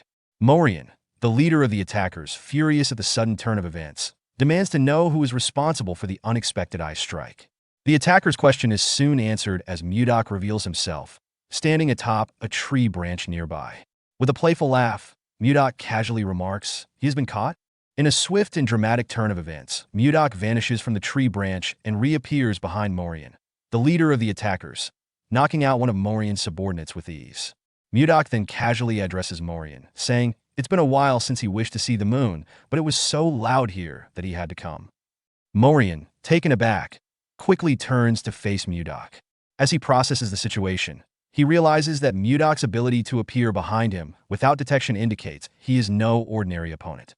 Morian's thoughts reveal his urgency. Despite their numerical superiority, they were caught off guard by Mudok's skill. He understands the stakes. They must assassinate the king and retreat swiftly to avoid any further complications. Mudok, meanwhile, observes the weapons of his enemies and smiles. Morian, undeterred, swings his blade at Mudok while instructing his subordinates to focus on killing the king, asserting that he will handle Mudok himself.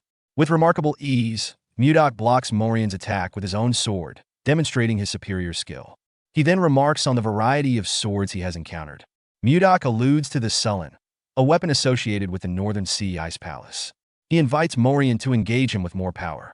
Hearing that, Morian, filled with rage, snarls, "This bastard," and lunges at Mudok with the intent to kill, vowing that Mudok won't escape alive.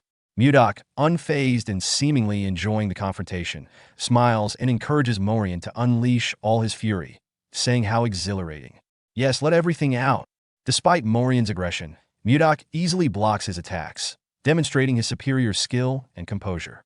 However, Morian quickly adapts by retracting his left-hand weapon and attempting a series of stabbing attacks. Yet, Mudok dodges each one with ease, further frustrating Morian. Morian becomes increasingly agitated and tries a wide, furious swing with both weapons, but Mudok effortlessly sidesteps this as well. Seeing an opening, Mudok retaliates with a swift punch to his stomach, catching Morian off guard and sending him to his knees, gasping for breath.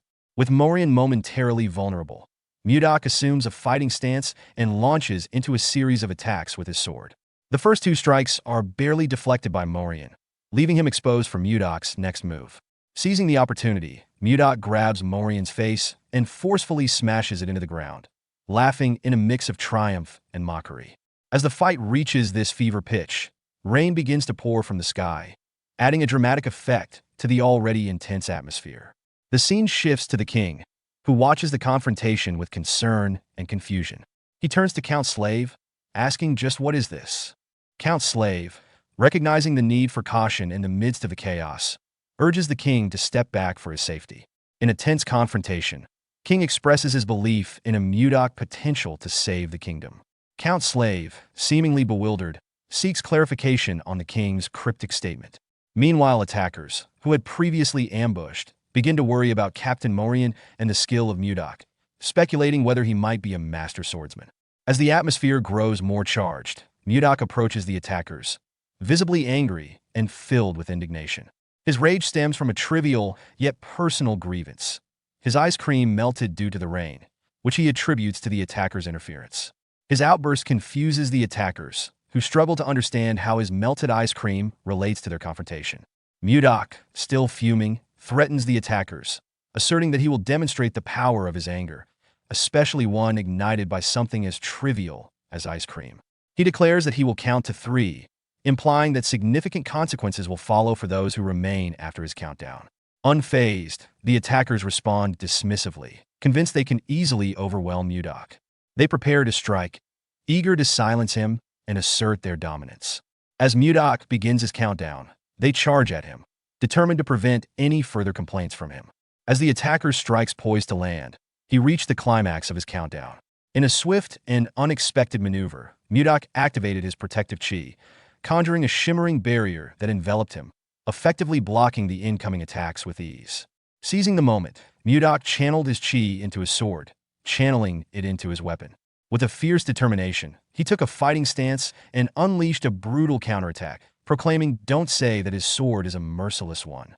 In an instant, a multitude of sharp ice structures erupted from the blade, piercing through the attackers with overwhelming force. Both Count Slave and the king watched in astonishment as Mudok demonstrated his formidable skills. The raw power of Mudok's attack left them stunned, as they realized the depth of his abilities. After delivering his vengeance, Mudok making a graceful leap away from the scene at an incredible speed, leaving the attackers' bodies lying on the ground. Count Slave, recovering from his shock, remarked on Mudok's sudden departure. Meanwhile, the king's expression shifted to one of urgency as he acknowledged the necessity of securing Mudok's allegiance to him. Count Slave respectfully affirmed his loyalty by saying, "Your wish is my command, your majesty." Edmund learns that a group of children is studying magic. Initially surprised, he questions whether they are truly studying magic and whether the enigmatic swordsman, known for his magical prowess, is the one teaching them. The person he is speaking with confirms that it is indeed the swordsman instructing a select group of 4 children. Edmund finds this situation amusing, reflecting on the nature of magic and the challenges associated with learning it. He considers the rarity of those who successfully learn magic and contemplates the children's good fortune in being chosen by the swordsman. This leads him to speculate that perhaps the swordsman is overwhelmed with work, which is why he is only teaching a few students despite many others expressing a desire to learn. Feeling a sense of curiosity and excitement about the potential of these children, Edmund stands up and asks to be led to where the children are studying magic. He is optimistic that their collective progress could lead to greater achievements, suggesting that the day when they all rise to prominence may be closer than he had anticipated. Edmund approaches Mudok and initiates a conversation, thanking him for teaching magic to the children. Mudok, confused by Edmund's words, asks for clarification. Edmund cheerfully reveals that he knows about Sir Magic Swordsman teaching magic to their children and expresses deep gratitude, asking how he could possibly repay the favor. Mudok, suspecting that this was the matter the higher-ups had been discussing, remains silent. At that moment, Charles interrupts the conversation, informing Edmund that there is a guest for Sir Magic Swordsman. To everyone's surprise, the guest turns out to be the Chamberlain. With tears in his eyes, the Chamberlain falls to his knees and pleads for mercy, explaining that the king has ordered him to bring Sir Magic Swordsman back. He warns that if he fails, the king intends to retrieve him personally, indicating the seriousness of the situation. Mudok coldly tells the Chamberlain to leave, but the request makes clear the mounting pressure from the royal court. Mudok questions the Chamberlain's sincerity, asking why he should trust him. The Chamberlain, desperate, grabs Mudok's leg and pleads with him to meet with the king, continuing his emotional appeal. Edmund, witnessing this, is shocked and wonders if His Majesty truly refers to the king. The Chamberlain, undeterred by Mudok's cold demeanor, begs him not to refuse the royal summons, regardless of personal feelings toward the Chamberlain. Mudok, unimpressed, accuses the Chamberlain of harassing him daily, dismissing him and insisting he leave. Mudok, irritated by the Chamberlain's persistent pleas, distanced himself and muttered he is not sure if this is a lead-on weigh-in, but if things like this keep turning up. His thoughts shifted to a necklace in his possession, triggering a memory of a past conversation. In the memory, Mudok firmly refused a request from his subordinate, who was pleading with him. Mudok reminded the subordinate of the 3 years it took him to gain full control over Gangbuk and expressed concern about the impending arrival of people from the Central Plains. He questioned what kind of negotiations they could have with those slippery bastards. His subordinate advises that while sometimes strength is displayed, at other times diplomacy is key. He suggests showing restraint to highlight that the Northern Sea Ice Palace is not just about brute force, but if necessary, they can resort to power once again, and then he will take the lead. Mudok reflected on a past memory with his subordinate, deciding to let him handle the situation for now, but warned that if cooperation wasn't achieved, they would resort to force. His subordinate was unsure, but Mudok was resolute. He recalled meeting Wayan, whom he considered the woman of his destiny, reminiscing fondly about the best day of his life. Smiling at the memory, Mudok resolved to focus on Wayan rather than minor annoyances, but acknowledged that action might still be needed. Arriving at place where his students are cultivating, Mudok observed his students practicing, with Luffy greeting him. He pondered carefully about the many issues at hand. Meanwhile, at the palace, the Chamberlain returned disappointed, informing the king that Mudok had refused the invitation again. The king, frustrated by Mudok's refusal, admitted he initially wanted to thank him for saving his life. The Chamberlain vowed to return the next day to persuade him. The king, frustrated and disheartened, asked the Chamberlain how many times have you done this? Before any further explanation, a guard announces the arrival of Princess Ishilda. The king dismisses the Chamberlain and allows Ishilda to enter, noticing his sadness. Ishilda, sensing that something is wrong, inquires about the Chamberlain's troubled expression. Rather than immediately answering, the king instructs her to sit and recounts the situation involving Mudok. Mudok, a skilled magic swordsman, has repeatedly refused the king's invitations to serve in his court, leaving the king confused and disappointed. Ishilda rises in concern, checking if her father is unharmed, to which the king reassures her that he is fine. She then asks why Mudok would reject the king's offer, but the king admits that he doesn't understand the reason for Mudok's refusal, even though he values the young man's talents and wants him by his side. Ishilda acknowledges her father's admiration for the mage, saying he must be a remarkable person. The king responds that Mudok is more than just great. He was the one responsible for creating ice and ice cream, which had become a huge sensation in the kingdom. Ishilda recalls having tried the ice cream herself and expresses her amazement. The king then reveals that the same mage who created the ice had also saved his life, and he admits to feeling greedy after receiving such valuable knowledge.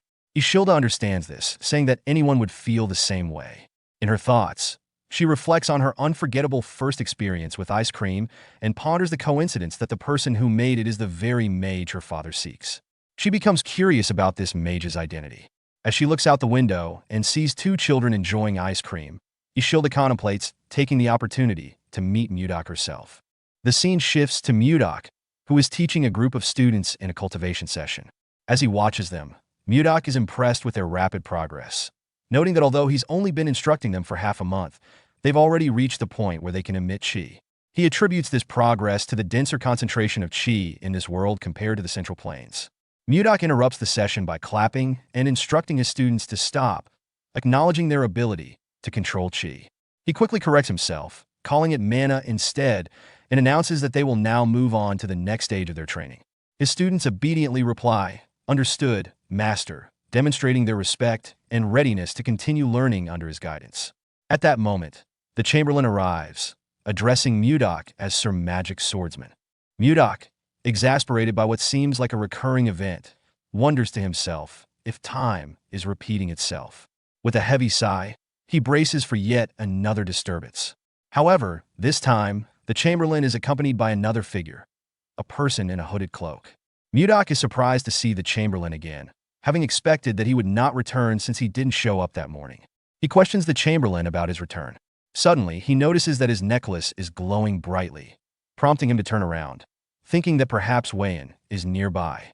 At that moment, the cloaked figure accompanying the Chamberlain reveals herself by removing her hood.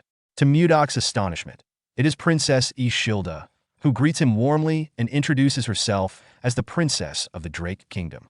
Mudok instantly recognizes her, thinking he found her, that's her. The scene then transitions to the Roll Trading Company house, where Ishilda expresses her knowledge of Mudok's heroic deeds, specifically that he saved her father's life. Mudok humbly replies that it kind of just happened, which Ishilda interprets as somewhat rude and ungracious. Despite this, she finds the situation amusing and laughs, revealing her light-hearted demeanor. She continues by mentioning that her father has invited Mudok to the palace to express his gratitude for his actions and questions why he declined the invitation. Before Mudok can respond, he is confronted by Ishilda, who expresses her frustration about his consistent refusals to accept an invitation. Mudok recognizes her not just by her words, but also by her angry demeanor, confirming her identity as Wayan. Ishilda interrupted Mudok's thoughts, prompting him to ask when he should go. Ishilda informed Mudok that she had come to invite him. When Mudok inquired about the timing for his visit to the palace, she suggested that tomorrow at around 11 in the morning would be suitable. As she spoke, she felt that there was more to the situation than met the eye, reflecting internally that this couldn't be everything. Mudok accepted the invitation, confirming he would see her then. Ishilda concluded the conversation by saying she would leave now. Mudok reflects on the implications of visiting the palace. He is excited about the opportunity to see Ishilda again, but is also acutely aware of the social gap between them. As the king's daughter, Ishilda occupies a position of the highest status in the kingdom, leading Mudok to ponder the challenges of bridging that divide. He fantasizes about the possibility of getting closer to her, and even considers the idea of marrying her. Reflecting on a past incident, Mudok realizes the importance of careful planning to avoid repeating mistakes. He decides that he will need Edmund's assistance in executing his plans. When he shares his intentions with Edmund, the news leaves Edmund in shock. Trembling, Edmund can hardly believe what he has just heard.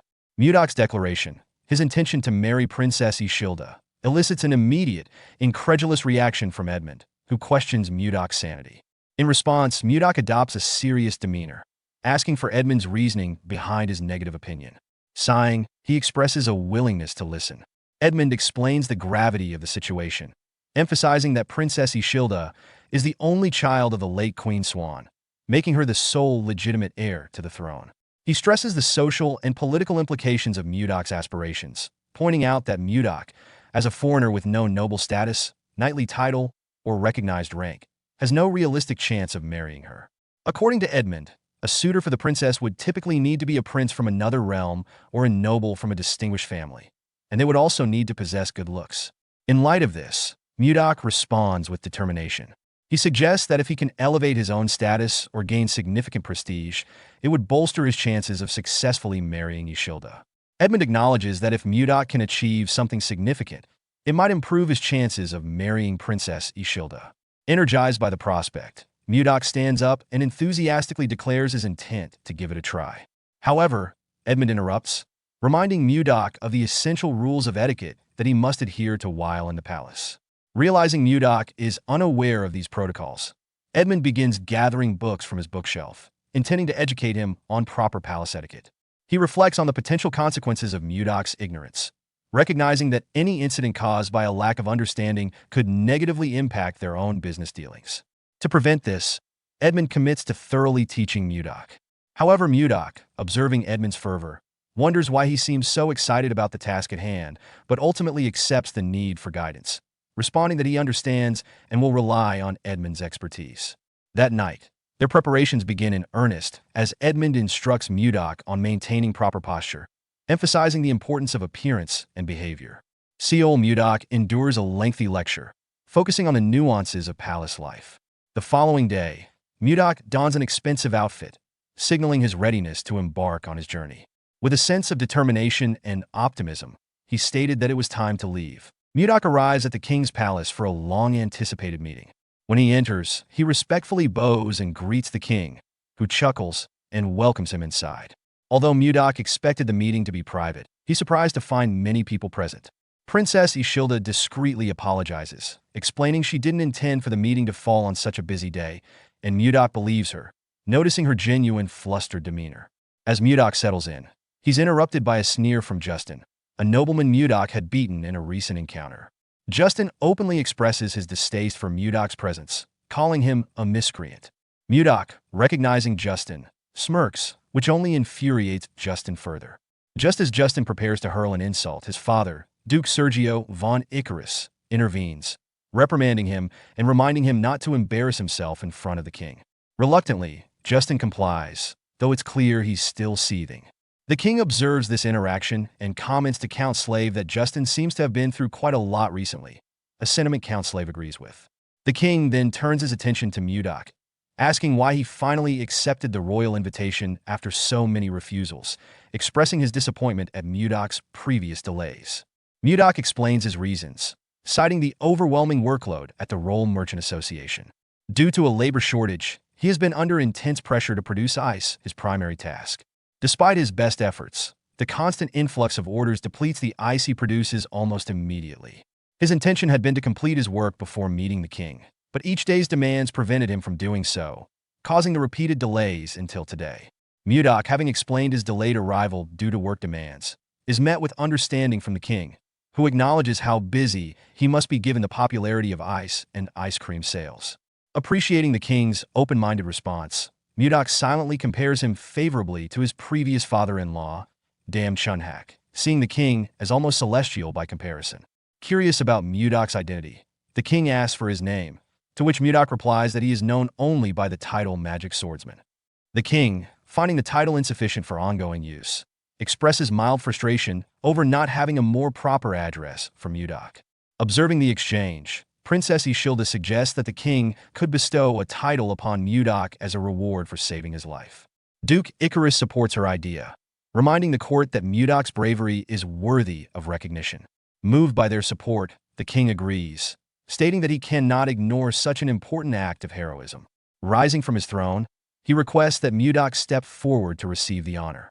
Internally, Mudok sees this as a necessary step if he's to achieve his goals, including the possibility of marrying Ishilda, and feels his practice of palace etiquette with Edmund is paying off. The king solemnly declares that he, King Tomalova III, grants Mudok the title of Baronet and the name Blizzard, inspired by the memory of his brave actions on the night he was saved. Mudok reflects on the significance of the title, noting that Blizzard translates to snowstorm in the kingdom's language. The king finalizes the honor by affirming that Mudok's title and name will be passed down through future generations, solidifying Mudok's new status in the kingdom as Baronet Blizzard. After receiving the title of Baronet Blizzard, Mudok rises, and the king expresses heartfelt gratitude, acknowledging that he owes his life to Mudok. Mudok, smiling, assures the king he'd make the same choice again if needed.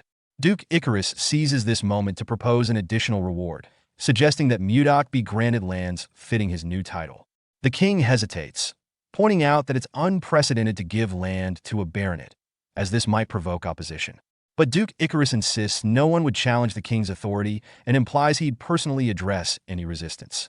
The king looks to his other advisors, Baron Arista and Count Crash, who, intimidated by Duke Icarus's stern gaze, reluctantly agree.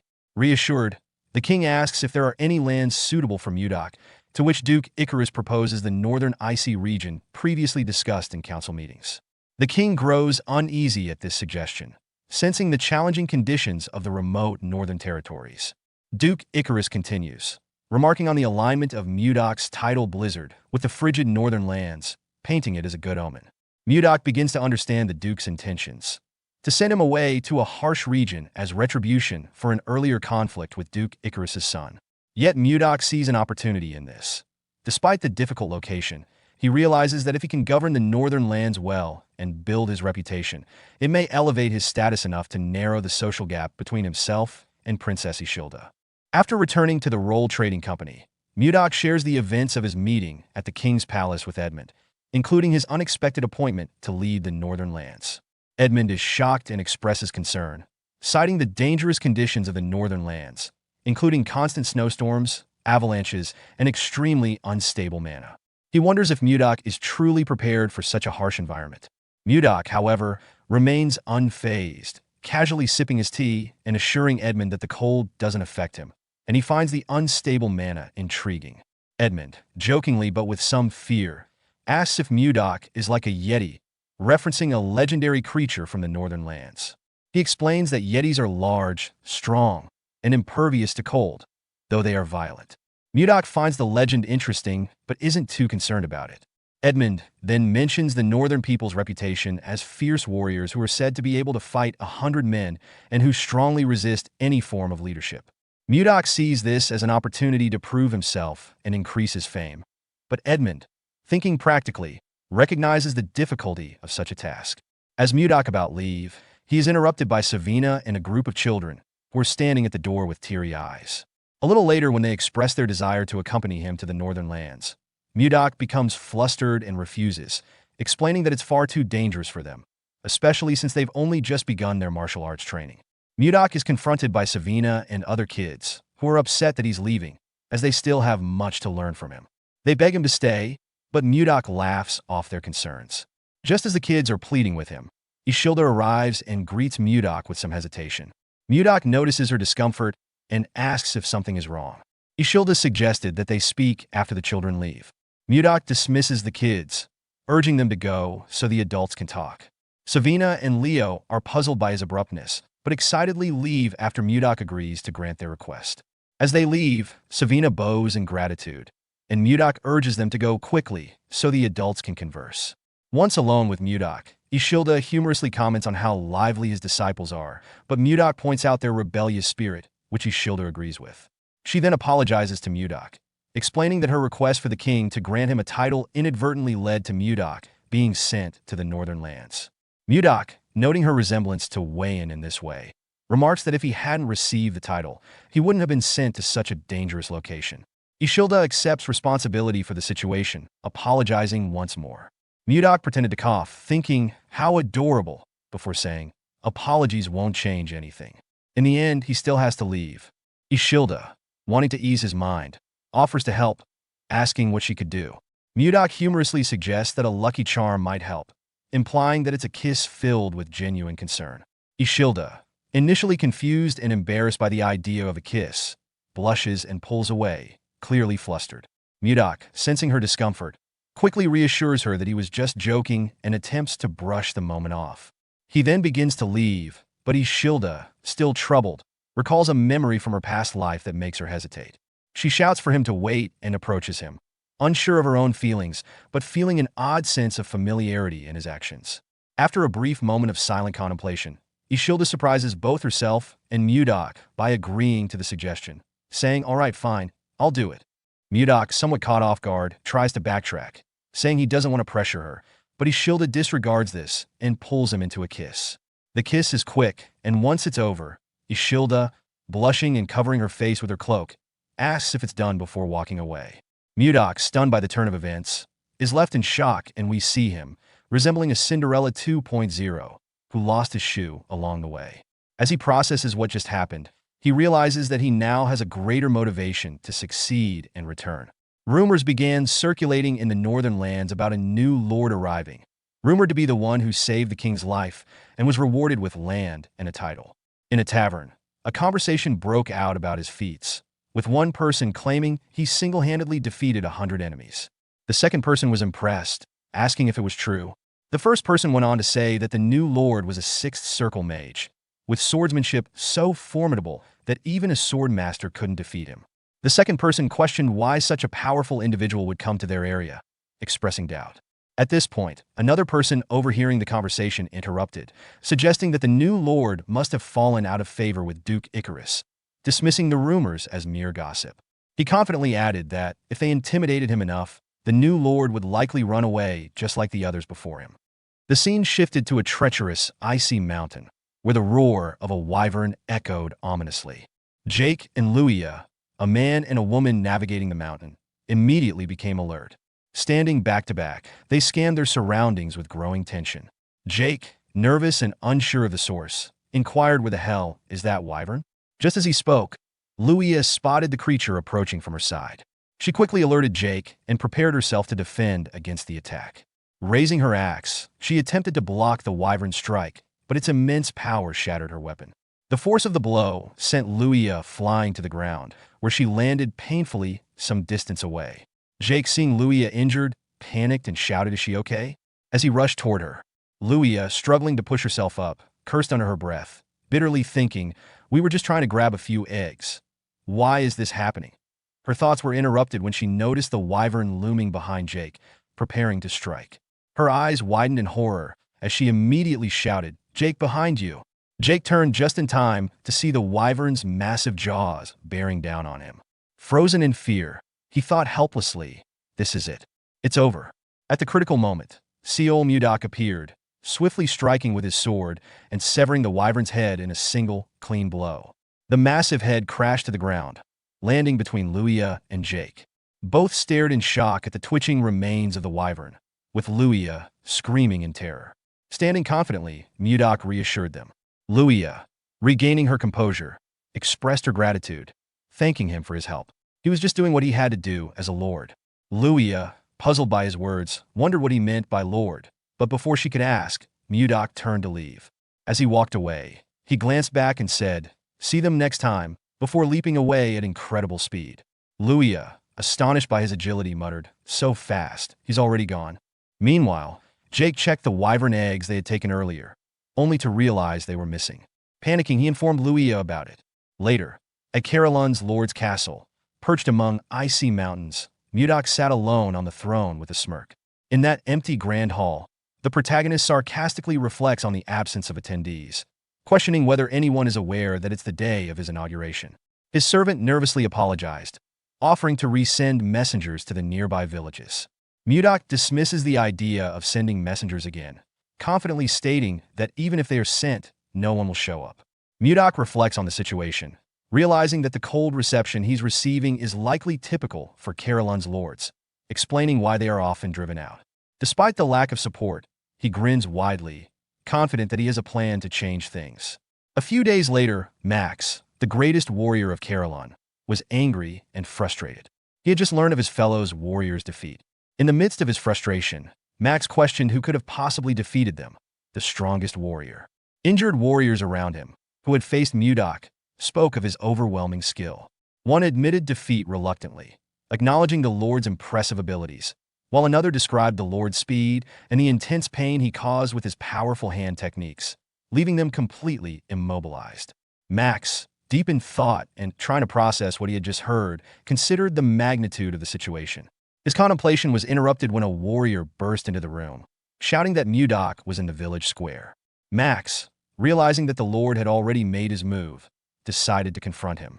His fellow warriors, eager for Max to step up, encouraged him, urging him to take charge and defeat the new Lord.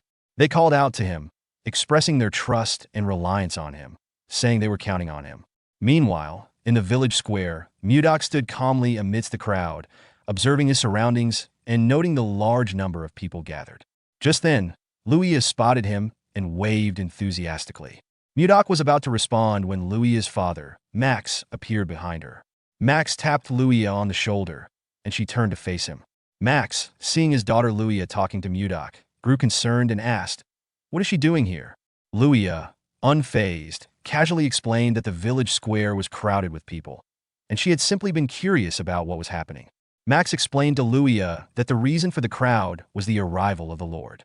This reminded Luia of a past incident when Mudok had saved her from the ice wyvern. She realized that Mudok's was the new pointed Lord. When she mentioned this, Max grew concerned and wondered if Mudok had indeed been the one to save her.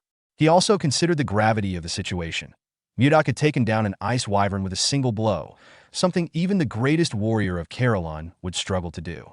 Max, processing this, acknowledged the strength and skill of Mudok, but felt conflicted, knowing he couldn't back out now. Determined to confront the situation, he approached Mudok and introduced himself as Max, the greatest warrior of Carolyn.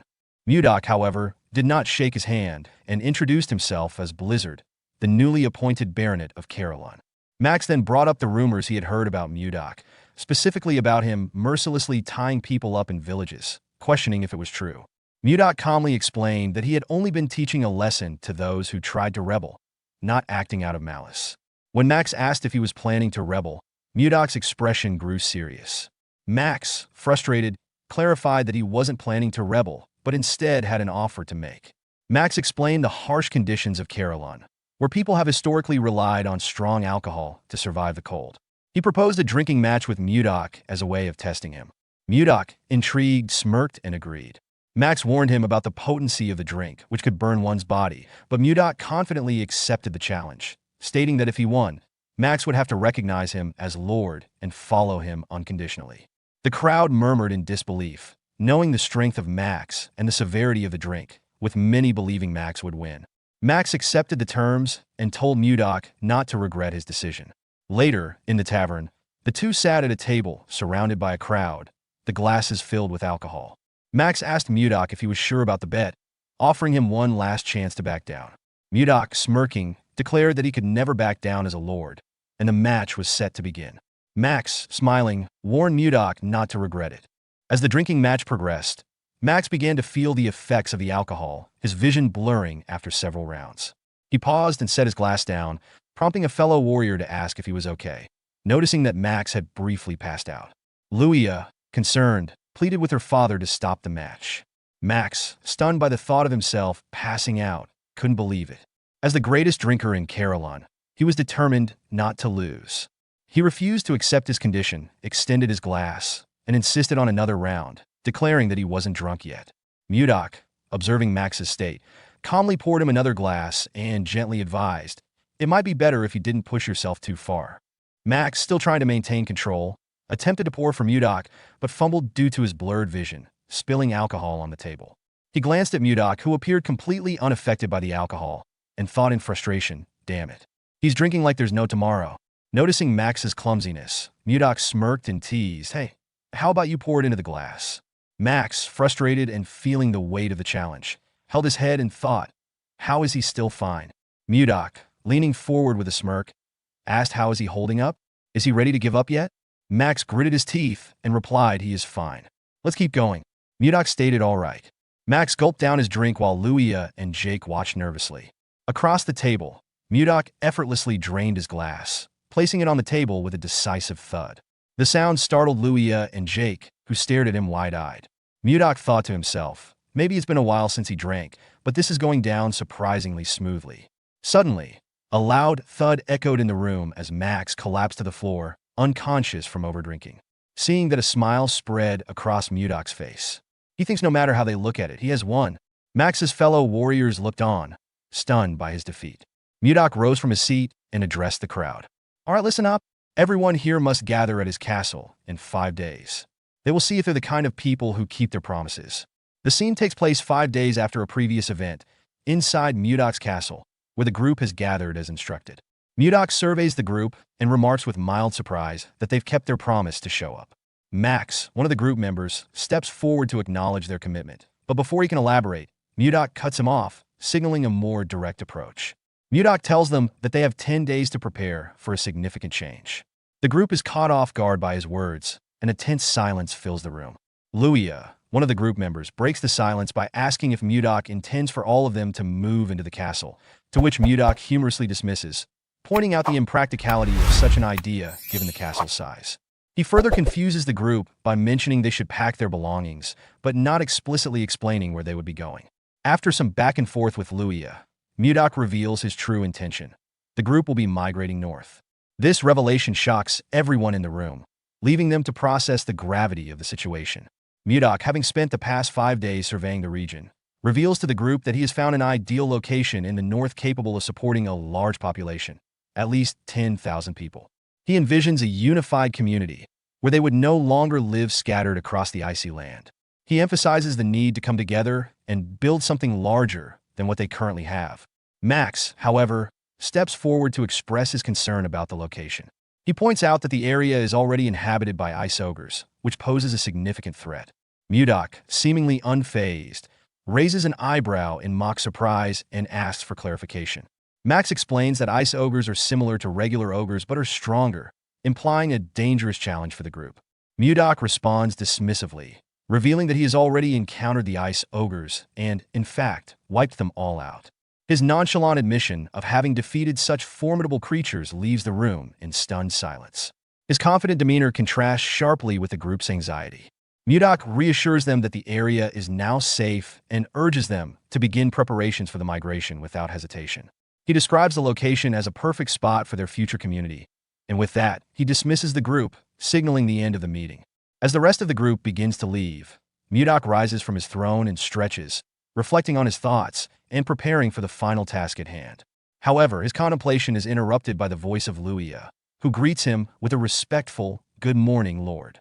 Mudok turns to see Luia and Jake, who have stayed behind after the meeting.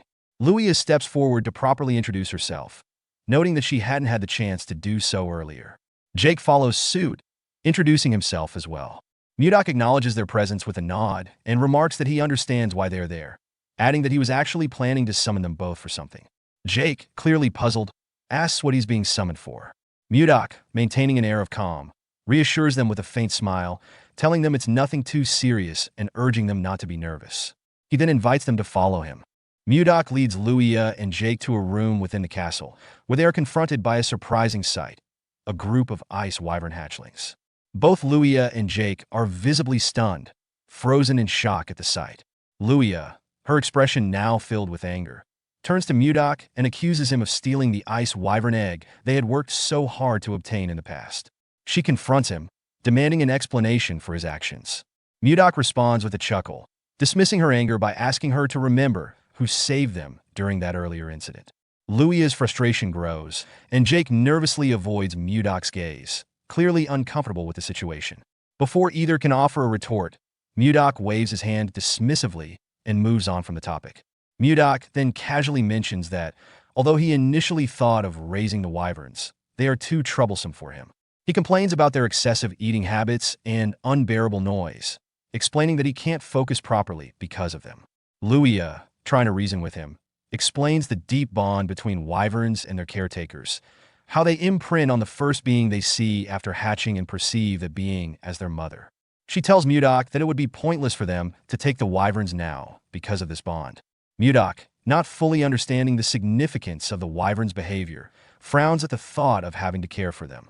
His frustration grows as he mentally rejects the idea of dealing with such troublesome creatures.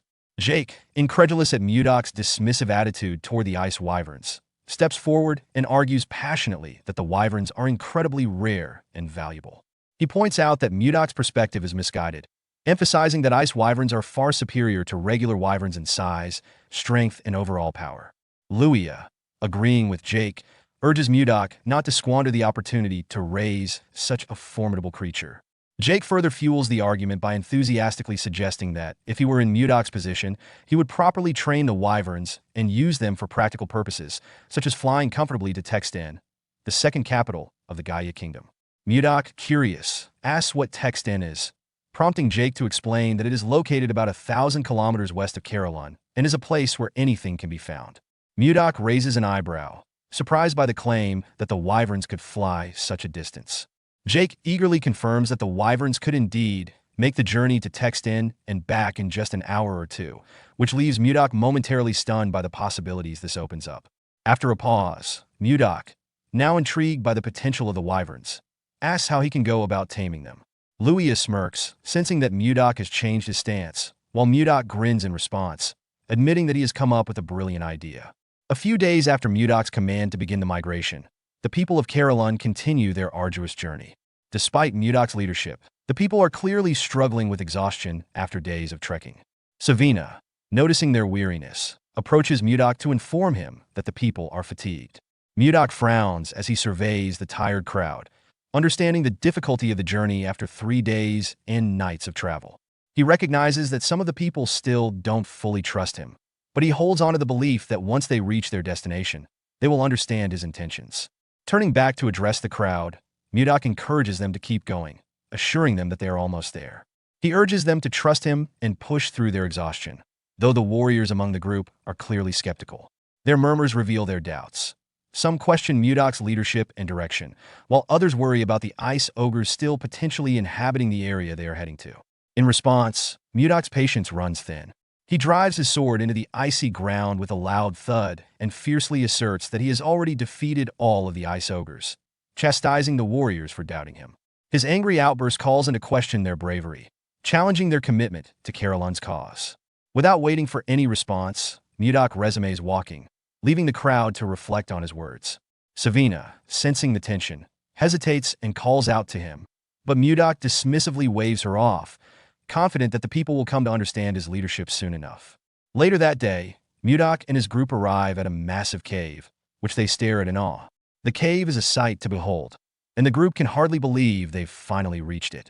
Leo, one of his students and also one of the group members, turns to Mudok, expressing that this must be the location Mudok had mentioned before. Mudok confirms with a nod, acknowledging that it took considerable effort to find this spot, but that he is pleased with it.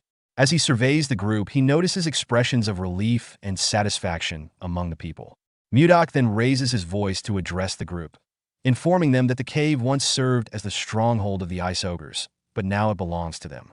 This marks the beginning of their new lives, and Mudok declares that from this moment on, the cave will be their new home. With that, he suggests they need a name for their new dwelling. Excitement stirs within the crowd, and they eagerly shout their agreement.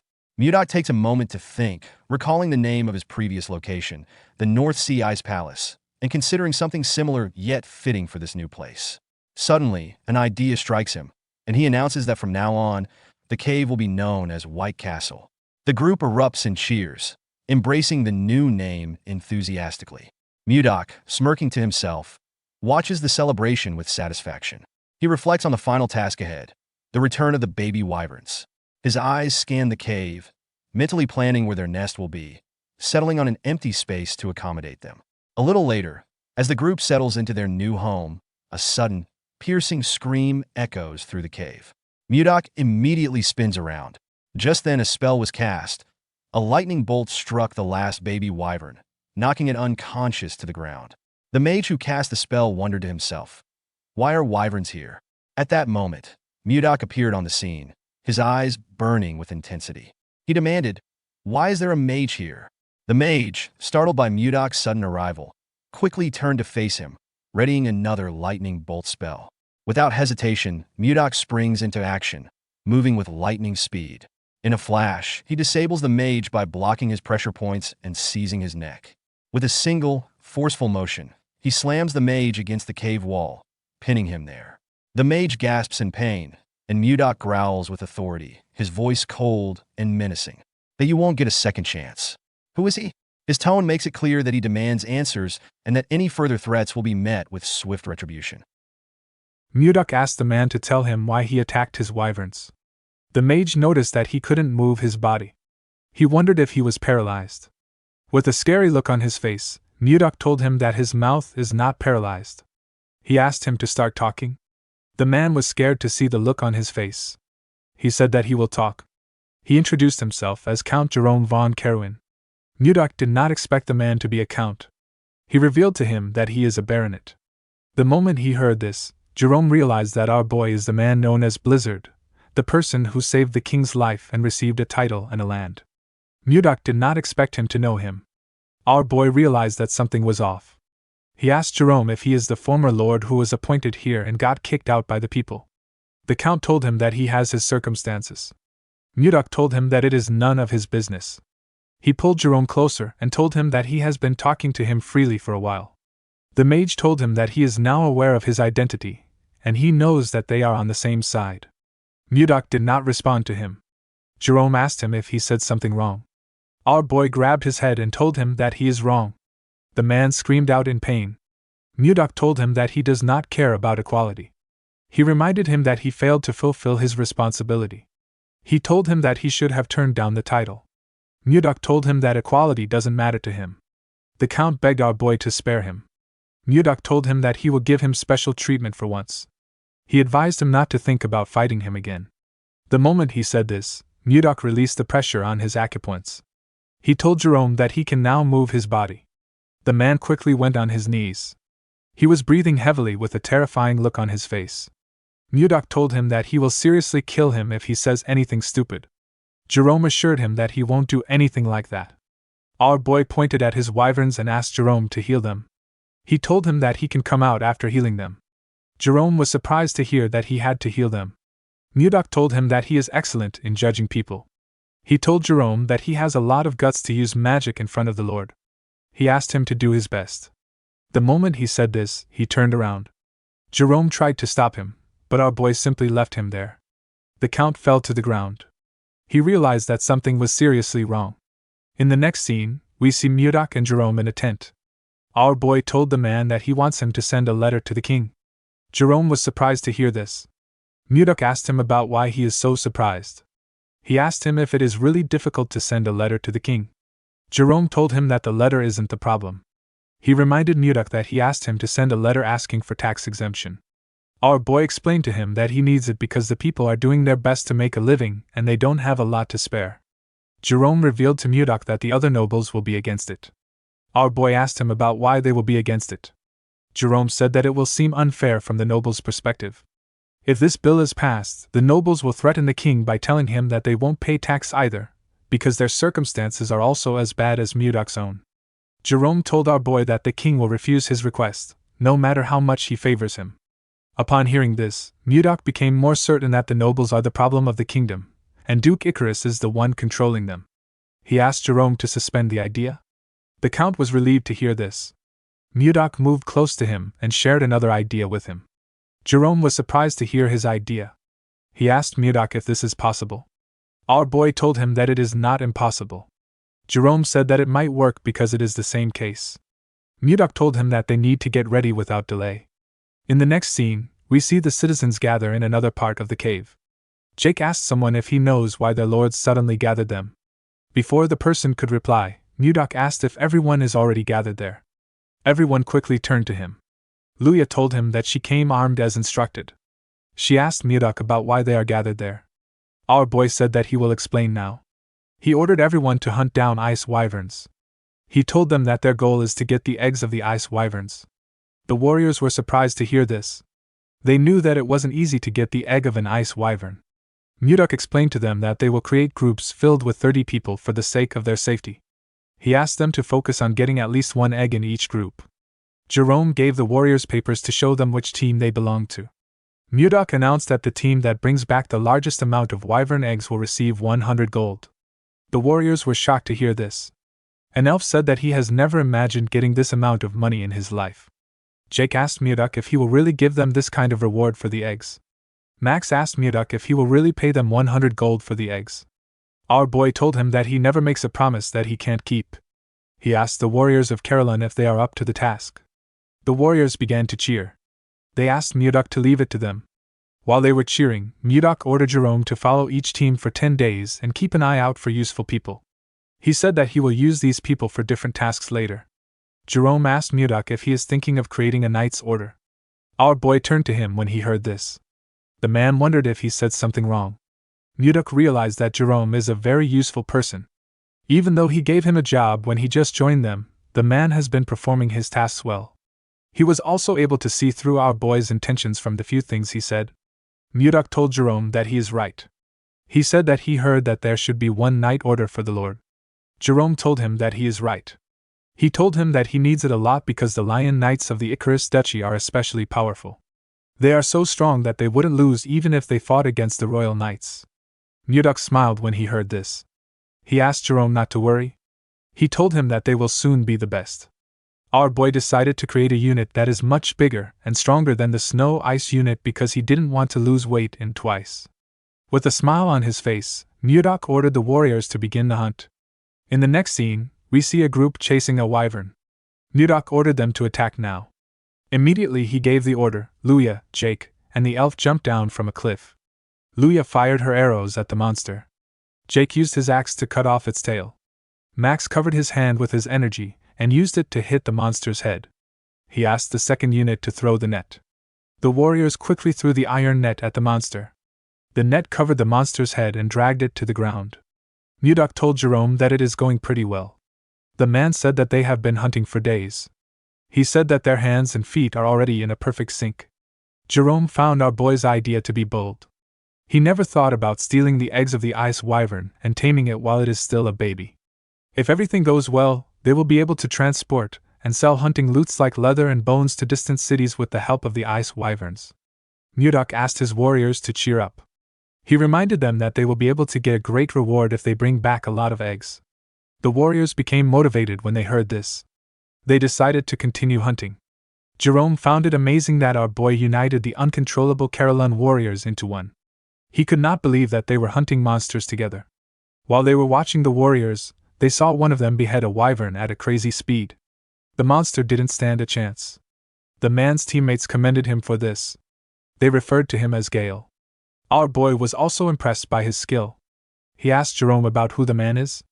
Jerome opened his book to see his name. He told Mudok that the man is known as Stuart Gale. Mudok believed that the man is famous since he has a nickname. Jerome told him that he is correct. He said that Stuart is the hero of the commoners. He raids evil noble houses and gives the raid loot to the poor. Mudok asked Jerome to tell him why a guy like this is here. Jerome revealed to him that Stuart was once caught in a trap. He was imprisoned, but he escaped from the prison and wandered all the way here. Mudok could tell that the man was a decent person from the way he interacted with the locals. He asked Jerome to report back to him if he finds anyone else who escaped from prison besides Gale. He told him that they might find another useful person. The man could not believe that his work had increased again. In the next scene, we see Mudok addressing the warriors in the cave. He commended them on their efforts in hunting the ice wyverns. He said that they have collected enough wyvern eggs. He assured them that he will give them the rewards he promised. The warriors began to cheer when they heard this. Max raised his hand to ask Mudok a question. Our boy asked him if something is wrong. The man said that he would like to know why he ordered them to get the wyvern eggs. Mudok realized that everyone was probably wondering why he asked them to gather wyvern eggs. He reminded them that ice wyverns recognize the first thing they see when they hatch as their mother. He said that he wants to tame the monsters using this method. He revealed to the warriors that he plans to use the tamed ice wyverns as transportation. The loaded wyverns will transport their goods to each country. Someone asked Mudok about which goods they will be selling. Our boy said that the first thing he can think of is leather. With a smile on his face, Mudok told them that their main product will be the Ice Ogre tribe. Max and the other warriors were shocked to hear this. Max asked his lord if he is planning to kill them. Luya said that she is not yet ready to die. Mudok ordered his warriors to calm themselves. They quickly closed their mouths. Our boy asked them to tell him the person who wiped out the ice ogre that had been lurking around this white castle not too long ago. The men told him that it was him. Mudok told them that they are correct. He asked them if they really believe that he is going to allow them to become an ogre's food. The warriors realized that things are different from before. They believe that things will work out with their current lord. Mudok asked them if they are interested. The warriors shouted that they are. Our boy told them that he will give them the rewards like he promised. Before he could say anything else, one of his disciples ran to him. The boy called out to him. Mudok told Leo that he is still talking. He asked him about what is happening. Leo apologized to his master. He told him that it is something urgent. While breathing heavily, the boy revealed to Mudok that Savina is dying. Our boy was shocked to hear this. The scene shifts, and we see the other two disciples with Savina. The girl was shivering on the ground. Luffy covered her with a jacket. Savina thanked him for the jacket. Annie was sad to see that Savina was still shaking. Luffy asked her to hang on. He told her that their master will soon arrive. The moment he said this, Mudok asked them about what is going on. The children quickly turned around when they heard their master's voice. Mudok quickly checked the girl's body. He was shocked to see that her body was in such a terrible condition. Savina told her master that everywhere is so cold. Mudok asked his students to tell him how she became sick. He asked them to tell him in detail. The students explained to him that they were helping Mr. Osborne find a place to build a nest for the ice wyvern eggs. While they were looking around, they discovered a huge flower field full of glacial flowers that they had only seen in books. Savina wanted to show their master the flowers, so she took some from the ground. When they returned with the glacial flowers, Savina fell to the ground and began to tremble. The kids were shocked to see this. Leo asked their master about what they should do. He said that Savina might not wake up. Mudok patted him on the head and asked him to calm down. He told him that this won't happen. Our boy decided to take a look at the glacial flower. He was surprised to see the flower. He was certain that this was the snow ice flower. He could not believe that this was what they were calling the glacial flower. This flower is the one and only elixir of the North Sea and the Central Plains. Mudok wondered about how it was in this world. His students asked him to save Savina. Our boy decided to think about the flower later. He asked Leo to carry Savina and follow him. He said that they are going to the training ground. Leo quickly carried Savina to the training ground. Our boy asked him to put her down on a bed. The boy gently placed her down. Mudok commended him for this. He told his disciples that he is going to start treating her now. He asked them not to enter the room until he gives them the permission to step in. The students stepped out of the room. Before closing the door, Luffy begged his master to save Savina. Our boy assured him that he will. He looked at the snow ice flower in his hand. The glacial flower is known as a mysterious flower that endlessly emits cold air. However, in the Northern Sea Palace where Mudok lived, the fruit of this flower was a priceless elixir. The extreme cold of the flower makes it difficult to obtain the fruit. However, it is a different story for someone like Mudok who has mastered ice chi. Our boy blew some cold air on the fruit to refine it. Savina collapsed because her ice chi wasn't strong enough to withstand the cold. Mudok put the fruit into the girl's mouth. He poured his energy into her and called out to her. He asked her to open her eyes. The moment she heard this, Savina opened her eyes and raised her head. She was surprised to see her master in front of her. As our boy poured his energy into his student, he spoke to her through telepathy. He asked her to sit up straight and try to circulate her chi. Savina accepted his order. She quickly began to circulate her energy. The cold energy went round her body. Mudok noticed that the cold chi in her body has completely stabilized, thanks to the circulation of her internal energy. While she was circulating her energy, Savina suddenly fell on the bed with her eyes open. Mudok realized that she has fallen asleep. He believed that she should have closed her eyes. He noticed that her internal energy has significantly increased compared to before. The fruit worked better than he expected. Mudok realized that he can increase the intensity of her training if her energy continues to increase. Before starting the training again, our boy wanted the girl to take him to the flower field where she found the snow ice flower when she woke up. He realized that he might be able to achieve his goal much sooner than expected. Later in the day, Savina woke up after sleeping for a while. After harvesting the ice wyvern eggs, the White Castle underwent a major reorganization. Mudok checked the list Jerome gave him and organized his own elite Knight Order, known as the Blizzard Knight Order. He promised to raise the warriors as powerful men that belonged to the Blizzard Knight Order. Schuert was appointed as the captain of the order. Mudok created a school and a hospital in this new place. He also created restaurants, bars, and clothing stores. Everything was going according to our boy's plan.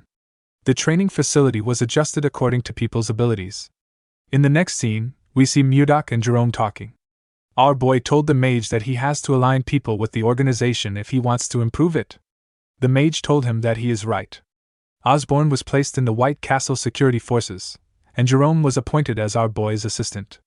Jerome reminded Mudok that he still has to teach people magic. Our boy asked him if he doesn't want the position. The man said that he doesn't. Mudok called him a bastard and asked him to repeat his answer. He threw some paper at him. Jerome could not say anything. He felt like he should be given 1,000,000 gold for his work. Mudok said that he wants to create a patrol unit. The patrol unit will be in charge of guarding the exterior of the White Castle. It is also responsible for scouting Carolyn and bringing in scattered residents. Mudok said that he will be the captain of this unit. He decided to create another armed group called the Wyvern Knights. Jake begged Mudok to allow him to join this group. Our boy did not know if he was making the right decision. For now, there weren't any wyverns big enough to carry adults, so the group was put on hold. Once the number of Wyvern Knights is finalized, the remaining eggs will be used by the Carolyn merchants. Mudok told Luya that it is a secret that he is the chief of the merchants. He told the girl that she will act as his proxy. Luya accepted his offer. A few days later, we see Jerome running somewhere. He was carrying a briefcase. He remembered that Mudok told him that he will reduce his workload. He wondered about how troublesome things will be today. While thinking, he stepped into a room. He apologized for being late. Max asked him not to worry. He said that the meeting just started. When Jerome looked around, he noticed something odd. Savina was also in the room. He remembered that the girl was unwell recently. He wondered why she was there. Mudok asked him to sit down. He asked Osborne to continue his report. Osborne said that the security unit hasn't been around for a long time, and yet they have already locked up 20 people in prison. The problem is that more than half of these people are fugitives who came from outside. Max stood up and told his lord that these people are criminals. He asked Mudok to keep them locked up so that they don't cause any trouble. Mudok asked him if they should start by locking him up. He reminded the man that he is the main culprit of the rebellion that drove out the former leaders like Jerome. Max said that this is different. He said that it was self-defense to protect Carolyn from the central nobles. Mudok asked him if he considers his actions as a noble struggle and Schuert's actions as petty theft. Max realized that he was being irrational. He apologized to Schuert for his actions. The man asked Max to not forget what causes the suffering of the commoners. He told him that they will discuss this later since they are in a meeting. Mudok did not expect Max to be so narrow-minded. He asked the others if they have another opinion to share. Savina asked him if she can share her opinion. Our boy asked her to go ahead. Savina told Mudok that the villagers must have a terrible view of fugitives for Max to react like this. Our boy agreed with her. The girl reminded him that they have to start ogre hunting tomorrow.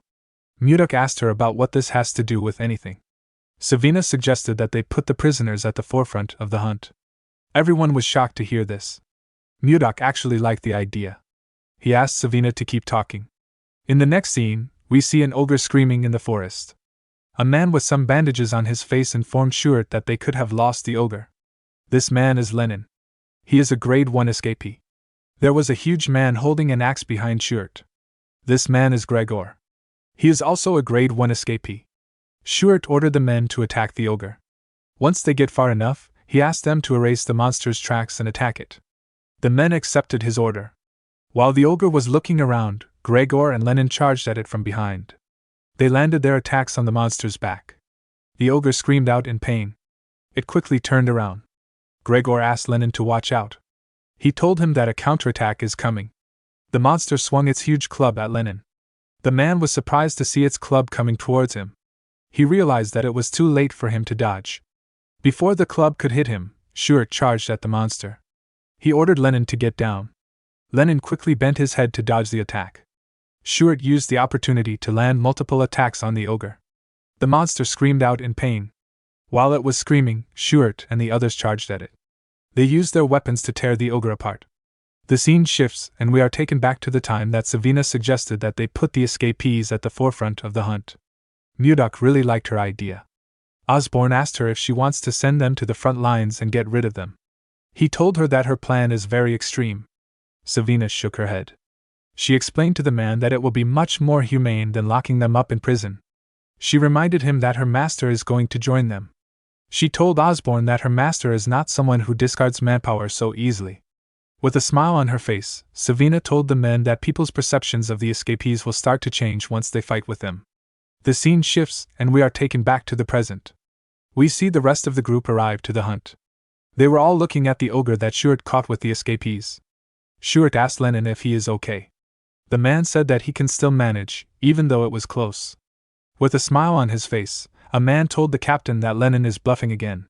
Lenin told the man that he barely dodged the attack. He told him that it was like the time he threw his pickaxe at the prison staff and got slammed. The man asked him to stop joking around. Gregor placed his hand on his friend's shoulder and told him that they got a hefty reward. He told him that they need to celebrate with a round of drinks. Lenin told his friend that they need to take this chance to make a fresh start. He told Gregor that he won't pay, no matter how he tries to sweet-talk him. Gregor laughed when he heard this. He told his friend that he got smacked too hard. Mudok smiled when he saw how they interacted with one another. He could tell that they have built up their teamwork through cooperation. He couldn't believe that his disciple thought of this idea. He realized that he made the right choice by accepting her as his disciple. While Mudok was watching the man, we see something watching him from the distance. The monster was carefully watching him as if it was cautious of him. In the next scene, we see one of the hunting groups tracking an ogre. A man asked another man with a mask to slowly fall back in the direction of the ambush. One of them heard a sound coming from the woods. He asked the masked man if he heard it too. The man raised his bow. He said that he will fire a few shots. He asked his teammates to get ready. The other men quickly took a stance. The man fired his arrows at some trees. He and his teammates waited for something to come out. Fortunately for them, nothing happened. The masked man was relieved to see this. The other man said that it must have been the sound of falling leaves rustling in the wind. The masked man told him that he must be right. He moved close to a tree to retrieve his arrows. He asked the other men to retrieve the rest of the arrows and search another area. Before he could take out his arrows, a huge monster came out from behind the tree. The men were terrified to see the monster. The scene shifts and we see Mudok outside with Jerome. He informed Osborne that the residents are no longer afraid of ice ogres. Osborne told him that they are all ready to hunt. Jerome told our boy that it is all thanks to his leadership. While looking at the corpse of an ogre, Mudok ordered Jerome to make sure that no one moves ahead without orders. Jerome accepted his orders. Mudok asked him if the conditions of the other monsters is still being investigated. Jerome told him that there is still more data that needs to be organized. While they were talking, we see one of the men that encountered the monster talking to Osborne. The man was using a stick to support himself. He informed Osborne about what happened. Osborne asked him if the men are unharmed. The man informed him that the men are not dead. They were simply injured. They are currently being treated at the infirmary. Mudok asked Osborne if something is wrong. The man revealed to him that something serious has happened. He explained to our boy that a new monster has appeared and it is different from the ice ogres. Our boy was surprised to hear this. The wounded man explained to Mudok that two of their members who went to investigate monster activities were attacked by the monster. Mudok asked the man if he is certain that it wasn't an ogre. The man assured him that it was a different species. Our boy asked him to describe it. The man told him that the monster's body was covered in white fur, and it was incredibly huge. It was over 3 meters tall. He told Mudok that ogres are stupid. This monster was way more intelligent than them. While the man was talking, something screamed in the forest. Mudok immediately told Jerome that the hunt is over. Jerome asked his master if he plans on going by himself. Our boy told him that he has to do it himself. He asked Jerome and Osborne to follow him once the area is secure. The men accepted his order. Mudok ran into the forest at a crazy speed. He realized that he knew this monster that the man described. He was certain that he had heard an explanation from Edmund before. He remembered the time Edmund asked him if he was a Yeti. While Mudok was running, he activated a skill known as Mind's Eye and used it to scan the forest. He quickly found the monster he was looking for. Our boy landed on a tree. He took out his sword and charged at the monster. The monster became terrified when it sensed someone coming towards him. He quickly raised his hand to block our boy's attack. He was able to block it with his thick fur. Mudok was barely able to cut him. He noticed that his attack bounced right off the monster. He could tell that his body was very tough.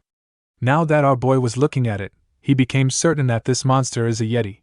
Mudok noticed that the Yeti that was roaring earlier was now frozen stiff like a scared wild cat. Due to the way the monster reacted, our boy realized that it could sense the weight of his martial power. The look in his eyes shows that he is scared. Mudok considered sparing the Yeti out of curiosity, but he couldn't keep someone who harmed his people alive. Our boy raised his sword and asked the monster to be born as a human in his next life. He jumped and charged at the Yeti. The monster was scared to see him coming towards him. He covered his hand with an unknown energy before Mudok could strike him. When Mudok's sword got close to the monster, it destroyed everything around him and cleared the area. Our boy believed that he had won the fight, but he was wrong. When he looked at the ground, he didn't see anything there. He recalled that the Yeti suddenly emitted a light and vanished along with his energy just before it was struck down. Our boy wondered about the kind of magic the Yeti used. He recalled that the light was green. He remembered that he heard something about this from Luffy when he first came to this world. Mages of the 5th circle or higher can use space travel magic called teleportation. Most mages stay at the 1st or the 2nd circle. Mudok understood that the 5th circle must be something between the transformation realm and the profound realm in the cultivation world. He could not believe that a monster covered in white fur used such an extraordinary magic. Of course, this didn't really matter to Mudok. Even if it was spatial movement, our boy could still catch up to it. He turned around and fired his energy in the direction of the monster. He tore through the forest with his ice chi. Unfortunately, the Yeti still escaped. Mudok did not expect a big monster like that to run off like a rat. He could still sense the Yeti's presence nearby. Even though it was teleporting, it couldn't get very far from our boy. Mudok could tell that the monster was about 1.5 kilometers away from him. While looking around, our boy felt something. He carefully placed his leg on a tree. He sensed the cave below. When he arrived at the entrance of the cave, he saw something shocking. He saw a huge library. He could not believe that there is a library in the middle of this snowy field. While he was looking around, he found the Yeti behind a shelf. He told the monster that he should make some efforts if he is going to hide. The Yeti begged him not to come closer. Mudok assured him that he is not going to eat him. He asked him to calm down. He asked the Yeti if he is a human. The Yeti told him that he isn't. He said that he is a great warrior of horrors. He told him that his name is Kondal. Our boy wondered if he had heard about a warrior of horrors. Jerome appeared behind him and told his master that it is a term that means Yeti. Mudok commended Jerome on finding this location. The mage informed his master that there were signs of destruction nearby. He told him that something like that would be impossible for anyone except his master. Jerome thought that a natural disaster occurred when he saw what his master did. Jerome wondered why a legendary race like the Yeti, that has been in existence since ancient times, was in a library like this. Mudok said that he was about to ask Kondal about it. He hit his hand on the wall and asked Kondal to tell him where he came from. Kondal didn't say anything. With a look of anger on his face, our boy asked him if he is trying to run away again. He released his ice chi and asked Kondal to speak quickly. He told him that he is not a very patient person. Kondal became scared. He revealed to Mudok that he is from Gulag. Our boy asked him if Gulag is his village. Kondal nodded his head. Mudok asked him if a lot of Yetis live there. Kondal told him that he is right. While they were talking, Jerome was looking at the books in the library. Something in the library caught his attention. Mudok asked Condal to tell him why he killed his people. With a scary look on his face, he asked him to choose his answer carefully. Condal told him that he didn't kill anyone. He used his hand to beat his chest and told our boy that he is a great warrior of horrors. He said that people don't die after getting hit by his bat. With a serious look on his face, Mudok asked him if he is telling the truth. Condal looked into his eyes and told him that he is. While looking through the books, Jerome told his master that Condal is telling them the truth. He said that the two men only sustained injuries. There were no deaths. Mudok recalled that the man said that the men were in the infirmary. He realized that no one actually said that someone died. Condal told him that he drove the humans out because they entered the sanctuary first. He said that he would never attack first. Mudok told Jerome that the men must have trespassed into the Yeti territory while they were hunting the ice ogres. The man told him that he is right. Our boy realized that Edmund gave him the wrong information about Yetis. He called Condal by Kong Dao and asked Jerome to heal his injuries. Jerome corrected his master on his pronunciation of the Yeti's name. While Jerome was healing him, Mudok called out to Condal with a smile on his face. He asked Condal to tell him where his sanctuary is. He told him that he will firmly warn his people so that they don't trespass again. Condal was very happy to hear this. With a scary look on his face, Mudok told Condal that he has been speaking informally to him the whole time. He asked him if he doesn't know how to use honorifics. The Yeti did not know what honorifics meant. Mudok asked him to forget about it. He didn't see the point in taking it seriously with someone who couldn't speak properly. Jerome informed his master that the treatment is complete. Our boy told him that they need to return now. Jerome called out to his master.